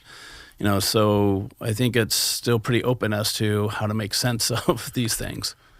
Yeah. What have you ever heard of anyone else having any kind of experiences like that, or being able to anyone in history witnessing something that's so clearly the same thing as what Chris is seeing? Yeah, there's another woman. I'm forgetting her name. I want to say her name's Dorothy. Dorothy Isa. Yeah, and you know, she also did a lot of video and recording back in the day. You know, with kind of a old funky camera, and you know, it's a very similar kind of story to Chris's. You know, though Chris has a lot of additional phenomena that's associated with his experiences. So, well, it's interesting that other people are able to witness it alongside him. Yeah. You know, it's like, it's not just him who can see it. You can go out, like I went out to the beach with him, me and Steven and I, and we were able to see these things after staring at the sky for 2 hours. And I said this before, I was like, you know, I've never seen these orbs in my life, but at the same time, I've never stared at the sky and looked for them for 2 hours. Right. You know, sometimes That's a good what he point. films, they're really far away. Sometimes they're much. It's just like, yeah. Just come out with me and look up as the blood rushes out of your fucking head, right? You start saying, you've seen orbs everywhere. What the fuck is going on? I summoned them. I feel like I can't take any of these guys serious anymore. Every single person that's come forward now as a book, movie, podcast, or event they're promoting starting to make me think the whole thing is bullshit. And all the people I somewhat trust now is Avi and Nolan. All these guys just seem like grifters or snake oil salesmen to me now, even Ross. Well, it's they're financially motivated, right? I mean, to some degree, I mean, obviously, I don't think there's a problem if this is what you're passionate about and you want to like write books on it. And like, for instance, Stanton Friedman was a nuclear physicist who was an advocate for ufology. One of the really kind of the guys that started it, right? Jacques and Stanton. And I guess J. Allen Hynek was kind of the guy that coined the term, but Jacques and like Stanton built the foundation really. But you know, they would write books on these topics, and you can maybe there is you're motivated to make money off it. Because I'm motivated money. So you're not doing anything you're gonna do anything to keep it going. Yeah, but not really though. I'm not making money off this, right? And to some degree, and this is my next point on this, I think, is that certain people are going to talk about this either way, regardless if they make any money off it. Oh, you're talking about in general, these guys. Oh, well, but you could argue even me here on Twitch or streaming in general. I think you could extrapolate this into some of these other characters as well, where I think the point I was trying to make, they want to have a conversation on this because they want to get to the bottom of it. They want to get the truth of it. And in the process of doing that, right, if they can entertain people or if they can contribute something to the discussion, they put it in some kind of dissertation in a book format, and they're able to make a living at that, which then allows them to go and tour around. I mean, money obviously is just it allows you to do things. It's freeing, right? And it frees you to go and speak with more people and do more things. I guess it to some degree it's in how you use it. Yeah, you're not claiming you fucked an alien and have secret info. Not yet. But how are we gonna blow the stream up though? This is the thing. We gotta fucking brainstorm these. That's a great idea, actually. That is coming out in your book or pocket next. Yeah, but now you're giving me fucking ideas, and like that's a great fucking idea. Yeah, that was the thought bubble. Yeah, what was that guy doing? Me on that fucking bed? What was he doing with an 11-year-old fucking to begin with? Like, am I starting accusing the aliens of fucking pedophilia? Right? Are they diddling? And like, am I going to be the guy that's going to come out and fucking and starts accusing the whole Galactic Federation of fucking being pedophiles? It'd be like Diddy, but like Space Diddy, the fucking space diddlers. That tune in next week for that fucking one. Yeah. Yeah. Fuck, man. Yeah. I mean, I haven't seen any Ross's stuff. Not to fucking keep Much stopping closer. this video. But I just keep doing it. You know, but Ross is a journalist, obviously. And maybe there's some stories he's working on when they break, they're big, and then there's lulls in between them, because right now he's kind of relying on keeping this conversation going. So when the next group of people come out that supposedly he has lined up, there's still a bit of hype there, so they get the traction and whatnot. But yeah, you know, like for instance, Lou Elizondo is somebody who has a book coming out, and there's hype around this book, and like and there's things can reveal that I don't follow any of that shit though. I guess I've disclosed this before, but like I wasn't following it, like all of Tom DeLonge's stuff. No fucking like zero fucking interest in Tom's whole meme with the To the Stars. Although like I've followed fucking remote viewing over the years, and Hal Puthoff was involved with Tom's To the Stars Academy. I wasn't really involved with them. I wasn't following the progress. It's not that I felt that they were like shysters, but I just didn't have any confidence that anything that they were putting forward was really going to reveal much. Now, that I was wrong to some degree, because Dave Grush did begin to open a bit of Pandora's box. And Dave was kind of related to some of those guys. So there you go. Maybe I shouldn't have been paying attention to it in retrospect. And I still do think probably there are other people, from what Gresh has said, probably, and we don't know, obviously, probably they're involved in these programs. And so it's just a slow drip. I don't have faith in that bureaucracy, though, that's behind all this. I just don't think that ultimately that system's going to bring us anything, I think, really, of any substance, because we're off in the fucking swamp here of woo, talking about people getting whatever you want to say, sucked off by fucking ET on a ship, right? But like we're off in the swamp. We're dealing with very metaphysical things. You know, I want to know why these gray aliens told this guy to build a well up in the middle of nowhere, because there's going to be an apocalypse. What apocalypse? Like that's the woo. Like that's where, after you've been sitting and sifting through this stuff long enough, hearing, although definitely we need to take a fucking couple leaps back from that occasionally and be like, oh right, yeah, they are actually here though. Like, it'd be nice to be grounded and know that for sure, because up to this point it's been very spurious, and there isn't really any physical evidence to suggest that, except a mountain of anecdotal evidence, which then may lead you down these other paths. But only thing I'm going to trust is some scientific announcement that they made contact, like WOW signal or some shit at this point, and have the evidence of those bodies.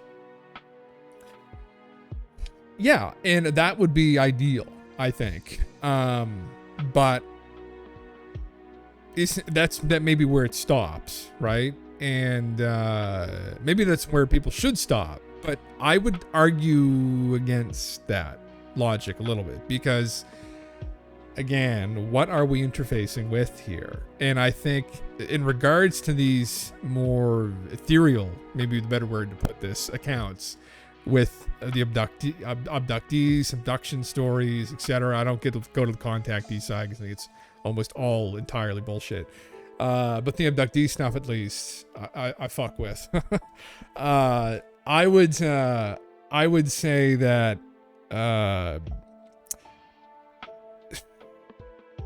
if we're ignoring it, we might not be really paying attention. All right, and that's the thing. We have to recognize that although probably the Force, if it's interacting with us, would understand, right, that we don't have any physical evidence, but this might be a bit of a game. Might be a little bit of testing that's going on here too, right? It could very well be the case, and it maybe people that are just ignoring this flat out aren't really paying attention. Maybe there's some clues. Maybe there are reasons for why the interaction has to be this way. Endless amount of possibilities, I guess. But I wouldn't ignore those stories. I wouldn't for anyone that hasn't read John Mack's work, I would absolutely recommend that. I think that's a good grounded place to kind of start, although he gets ungrounded as time goes on. Shortly before his death, he was starting to go a little bit off the rails, to be completely honest. IMO.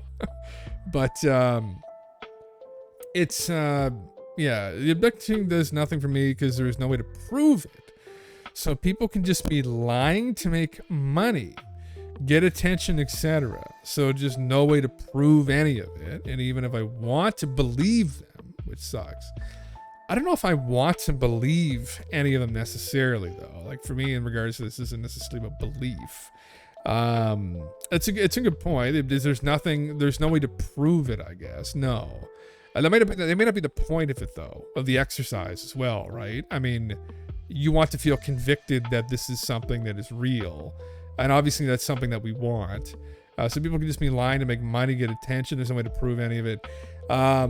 It could be a thought experiment, I guess, too. You have to think of it that way when you're engaging with these questions. I mean, if something's very jarring, let's say you're going to try and get an idea out to a bunch of monkeys in the woods, are you going to give it to them and then prove it to them? Or are you just going to give them the thought experiment first, let them kind of play around with it for a while? So that they don't go completely banana balls and start throwing rocks and sticks and bananas at you. Like, how are some of these concepts inserted into the narrative? And that's something we need to consider. And in regards to the abduction phenomena and some of the things that are passed along. Kind of, not a mind virus isn't the right way of putting it, but something that's been disseminated out into the conversation. And And when you read through some of these accounts, it's precisely what sometimes happens. Even just psychologically, people have gone through these things where there'll be little tells that something's happened, little inclinations maybe, and then they go and they see someone like a psychiatrist, and they go through some hypnotic regression, and they find that there's far more to the encounter, and there's kind of a purpose to the whole thing. And then what's even more schizo, and this is something that our minds, I think, have a hard time wrapping around, but that there may be a purpose for them experiencing that, not just for themselves, but so they tell the story. And what that ultimately might be doing is a bunch of different things. One, it might be acclimating the public to the possibility that what we're encountering is something very advanced and very jarring, and all powerful, that can be very intimidating as well when you think about it. But some of the concepts as well passed along, maybe very jarring. The simulation theory isn't something that's necessarily jarring now, but back in the 60s, 70s, even before then, that idea may have been kind of unsettling to like a deeply fundamentally Christian nation, potentially. There's just too much historical information of significance that exists to indicate something had and is going on. Absolutely, yeah. Sure, many of these modern day people involved can be grifting off of it and making bucks, since that what society and the world is all about now anyway. But back when those glyphs were made, the cave paintings or Nazca lines were made, I'm pretty sure there was no grifting on the UFO alien thing. No, absolutely not. And there was some kind of communication that potentially was occurring there. So then again, similarly to these stories, right, which is effectively what we're dealing with here now, stories are very important. Stories to the human story are very important. Storytellers, metaphors, right? They've been extremely important in teaching people lessons, for instance, and expanding their perception, maybe, ideas, imagination, using your imagination, helping wrap your head around something complex, right? And so the abduction phenomena may be intentionally crafted is the wrong word, but the way that it's been happening may be intentional. This slow drip, this is something we have to consider as well. This slow drip we're kind of playing with here, and we don't have any physical evidence. It's just stories. It's just conjecture here. Philosophical inquiry, right? That might be intentional in and of itself, right? As some kind of awakening, some slow awakening that's been going on, that's been slowly acclimating the population to the reality of what's been going on. Maybe that we're a part of some greater family out in the galaxy, right? In the Galactic Federation light or something. Yeah. Just to be clear, we can't really trust these people. Yeah, I mean, like giving them money, for instance. But please, those Prime subs fucking help, though, boys and girls. Fuck no. I'm absolutely not fucking doing this for I'm doing this because I just like talking with this. Because I'd be doing this anyway. Even if I wasn't, anyone who's part of the fucking Discord knows that. Every fucking weekend we're doing this anyway. I was like, well, I might as well just fucking talk to people on the internet too. They know more than I do, but some of the shit, right? And know more than I do, but a lot of fucking things. You can say in present times some of those guys are charlatans. Welcome to Lemon. How you doing, bro? How you been? It's Nickel Salesman, but that doesn't explain all the stuff Jim talks about, like the Anunnaki, cylinder seals, ancient Egypt. Yeah, and there's tons of other strange things from our past history, long emphasis from media, money, fame, and adulation existed. You can explain that stuff away, so something existed and probably exists beyond humanity, we know it. Yeah, that's why I fully believe it. I don't need disclosure, save the fact that sheep and obtuse unaware to be told about it. I already believe and disclosure for me is just so I can see the reaction of society en masse when they are jarred awake to fact. Yeah, that's exactly it. And I think that's definitely a part of it too, Hendrix, and why we have these conversations too for people that are new to this kind of conversation, is just to cement for them there's absolutely something going on with this. And it is fairly cemented that something's going on. And it's why I have such I gotta roll. Oh, thanks for coming around, me. Good talking with you, man. Always good talking with you. Peace. It's why I think these conversations are important, and especially not that there's like a strong debunking community really of logical people that like. It's all pretty illogical at this point, honestly. There's a purpose to it to some degree. But many of the mainline debunkers, that's why they frustrate me so much, because there's so much cemented to this. There's something going on. And I think, and not just something, I say something going on. I think it's pretty clearly extraterrestrial, and by like literally off the planet. And when you really look out into the galaxy, and this is obviously a leap in logic to some degree, some people would argue, but to suggest that it is beings from other planets is should not really be too surprising, that are more advanced than us. It's something we've been anticipating for some time. So the idea that what we're dealing with here are just beings from other worlds and more advanced than us, people can kind of wrap it up in all these different kind of pretty fucking packaging, the interdimensional, extra dimensional beings from time. It's like, no, bro, like fucking biological entity. They came from a fucking other planet. They're just aliens. Maybe they know more about physics than we do, and they're fucking around with something, and they're in spaces we can't see, or whatever the fuck's going on, right? Or we don't know about, but they would have evolved somewhere, right? These are just like fancy words to like confuse people who don't know anything about what's going on. Like, no, they're extra dimensional. It's like, well, but maybe they're able to access some crazy space we're not really aware of, don't really have our heads wrapped around, but guaranteed they were a fucking slug in the mud somewhere at some point, just like us.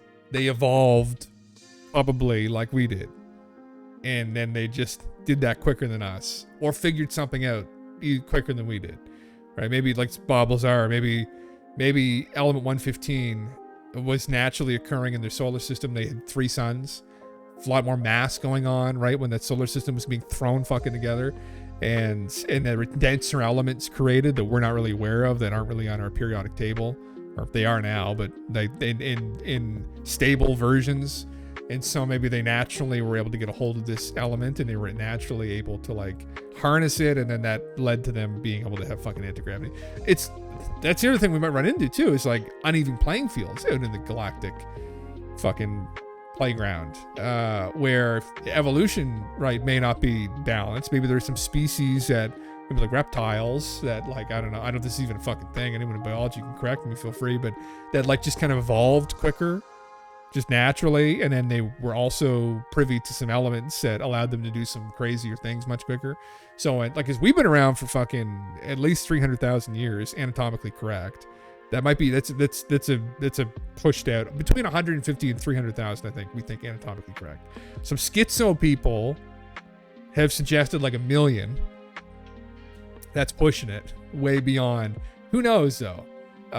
Maybe there were a small band of people that started off that were like, I don't know. At least let's say 300,000 is like a pretty generous estimate that we've been anatomically correct, and like we didn't really start doing fuck all until like what, 1,000 years ago maybe. We started making real progress, right? A couple centuries ago, really. So maybe there was a species that like figured shit out way quicker. Yeah. I always used to believe it was beings from another world, but now this interdimensional shit or time travelers are possible and able to do. We just don't know for sure. That's exactly it, yeah. And they very well can be doing these things too, right? They could be accessing these different dimensions if they exist, these physical dimensions, some people think. I don't know enough about that stuff.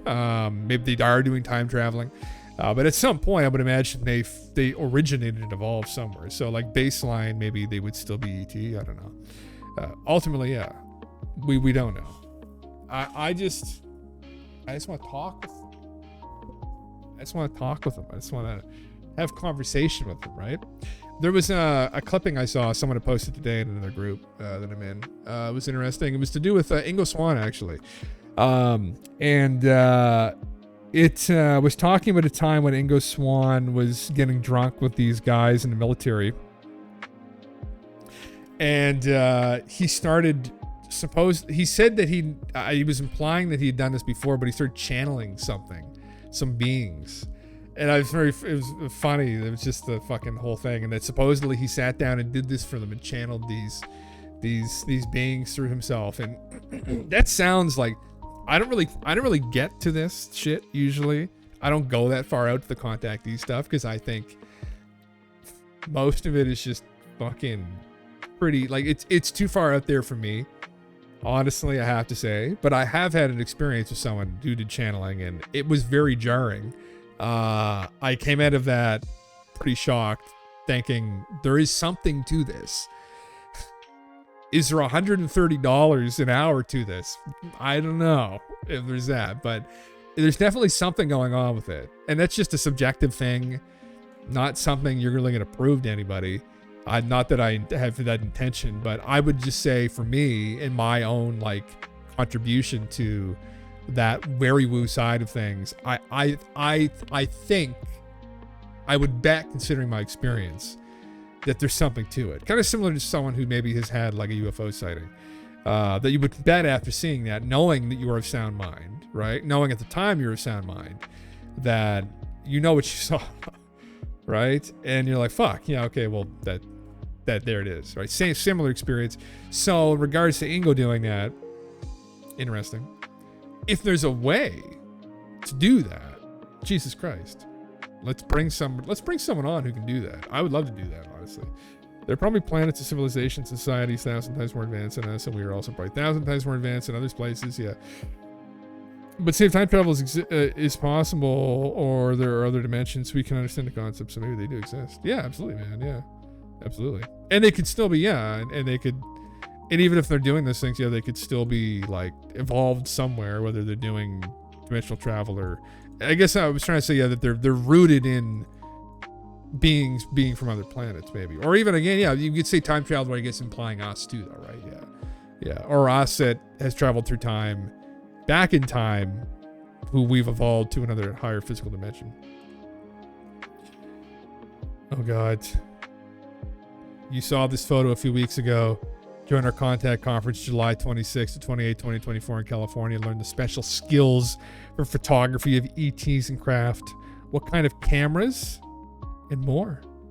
We will have a whole session on Sunday morning with seasoned CE5 photographers. The fuck is that supposed to be?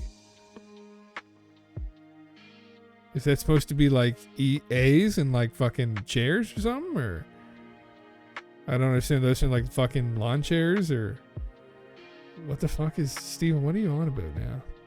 What is this supposed to be? That's the diesel information. Courtney Brown talks about it in a podcast on YouTube. Okay. Okay. I seen them too, Dr. Greer. Those ones look like they have bigger heads. Holy fuck. Boys look like they've been up all night. Well, you boys look like you've been up with Steven all night. Why are your pants all fucking rolled up like that? What the fuck is going on? Steven, what's going on at these is it a fucking CE5 orgy? Since it takes time to travel great distances, I can see how in order to travel here, if they are from a distant galaxy, they would have discovered how to jump time. Yeah. Yeah. I think Greece was showing it. Yeah, it's trying to figure out what the fuck it... I don't know. I don't know if I'd use that to sell my fucking $4,000 a ticket fucking CE5 Contact Conference in California. Listen, if I was a millionaire though, you better believe I'd go one of these. I would get so fucked up that the aliens wouldn't even approach the fucking campsite. They'd be like, no, we're good. This guy's fucking sauteed. Shit. Yeah, man, I don't even. It's fucking horse shit. I watched. What was it? Is it The Phenomena? I sometimes I mix James Fox's documentary names up with Stephen Greer's, and that's fucking. That's a goddamn sin. Yeah. Yeah. Just pick some, just a little bit of mushrooms and all the fucking drugs.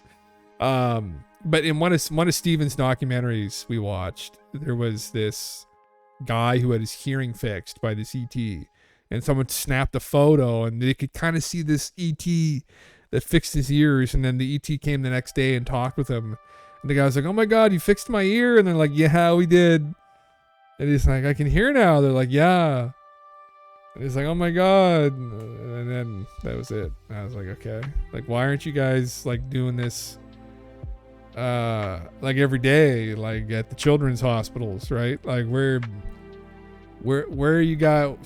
Why are you guys only showing up to fucking Steven's $4,000 a fucking ticket CE5 event to fix fucking this dude's fucking hearing aid when we got fucking kids dying of bone cancer and shit? Like what the fuck is going on with this. It's really though, when you think about it, it's like, not that that's an argument against that stuff happening. They get to cut. Oh man, maybe that's what it is though. Maybe they need money here. They can't just make. But you would think if you can travel through time and space, right? You could probably just make gold and then sell gold to the government. But maybe not. Maybe there's some rules in place and they have to make that fucking cheddar, right? They have to go out and they have to do what they got to do. So that, or Steven's full of fucking shit. Yeah, travel back in time by Google Stylus. Endless possibilities. Travel way back in time and then take all the gold that was in Fort Knox. Right? Man, I just fucking there are a few people in, I'm not even gonna say he's in ufology, but in these communities who I just attached with a burning passion and inspired by millions of supporters. Now again, the idea of this is interesting, right? But you absolutely do not need to go with Steven to see these things and have these things happen. If there are any aliens associated with Steven, I can guarantee you that they're fucking demons. So stay as far away as humanly possible from any ET that has been associated with Steven Greer. Any ET that's gonna fucking sell you a fucking $2 flashlight from China for $50 fucking dollars on his website, stay away from that person. Right? Those aliens are gonna be astronomically worse than this gentleman, and they're just using him. Congress is under the illusion that new laws must be passed to get the truth regarding UFOs. Yeah. Mandate enforcement of our existing laws. Unacknowledged. Yeah, that was one of the ones I read. He keeps, oh, Jesus. Yeah, there you go. Oh, God. Okay. All right.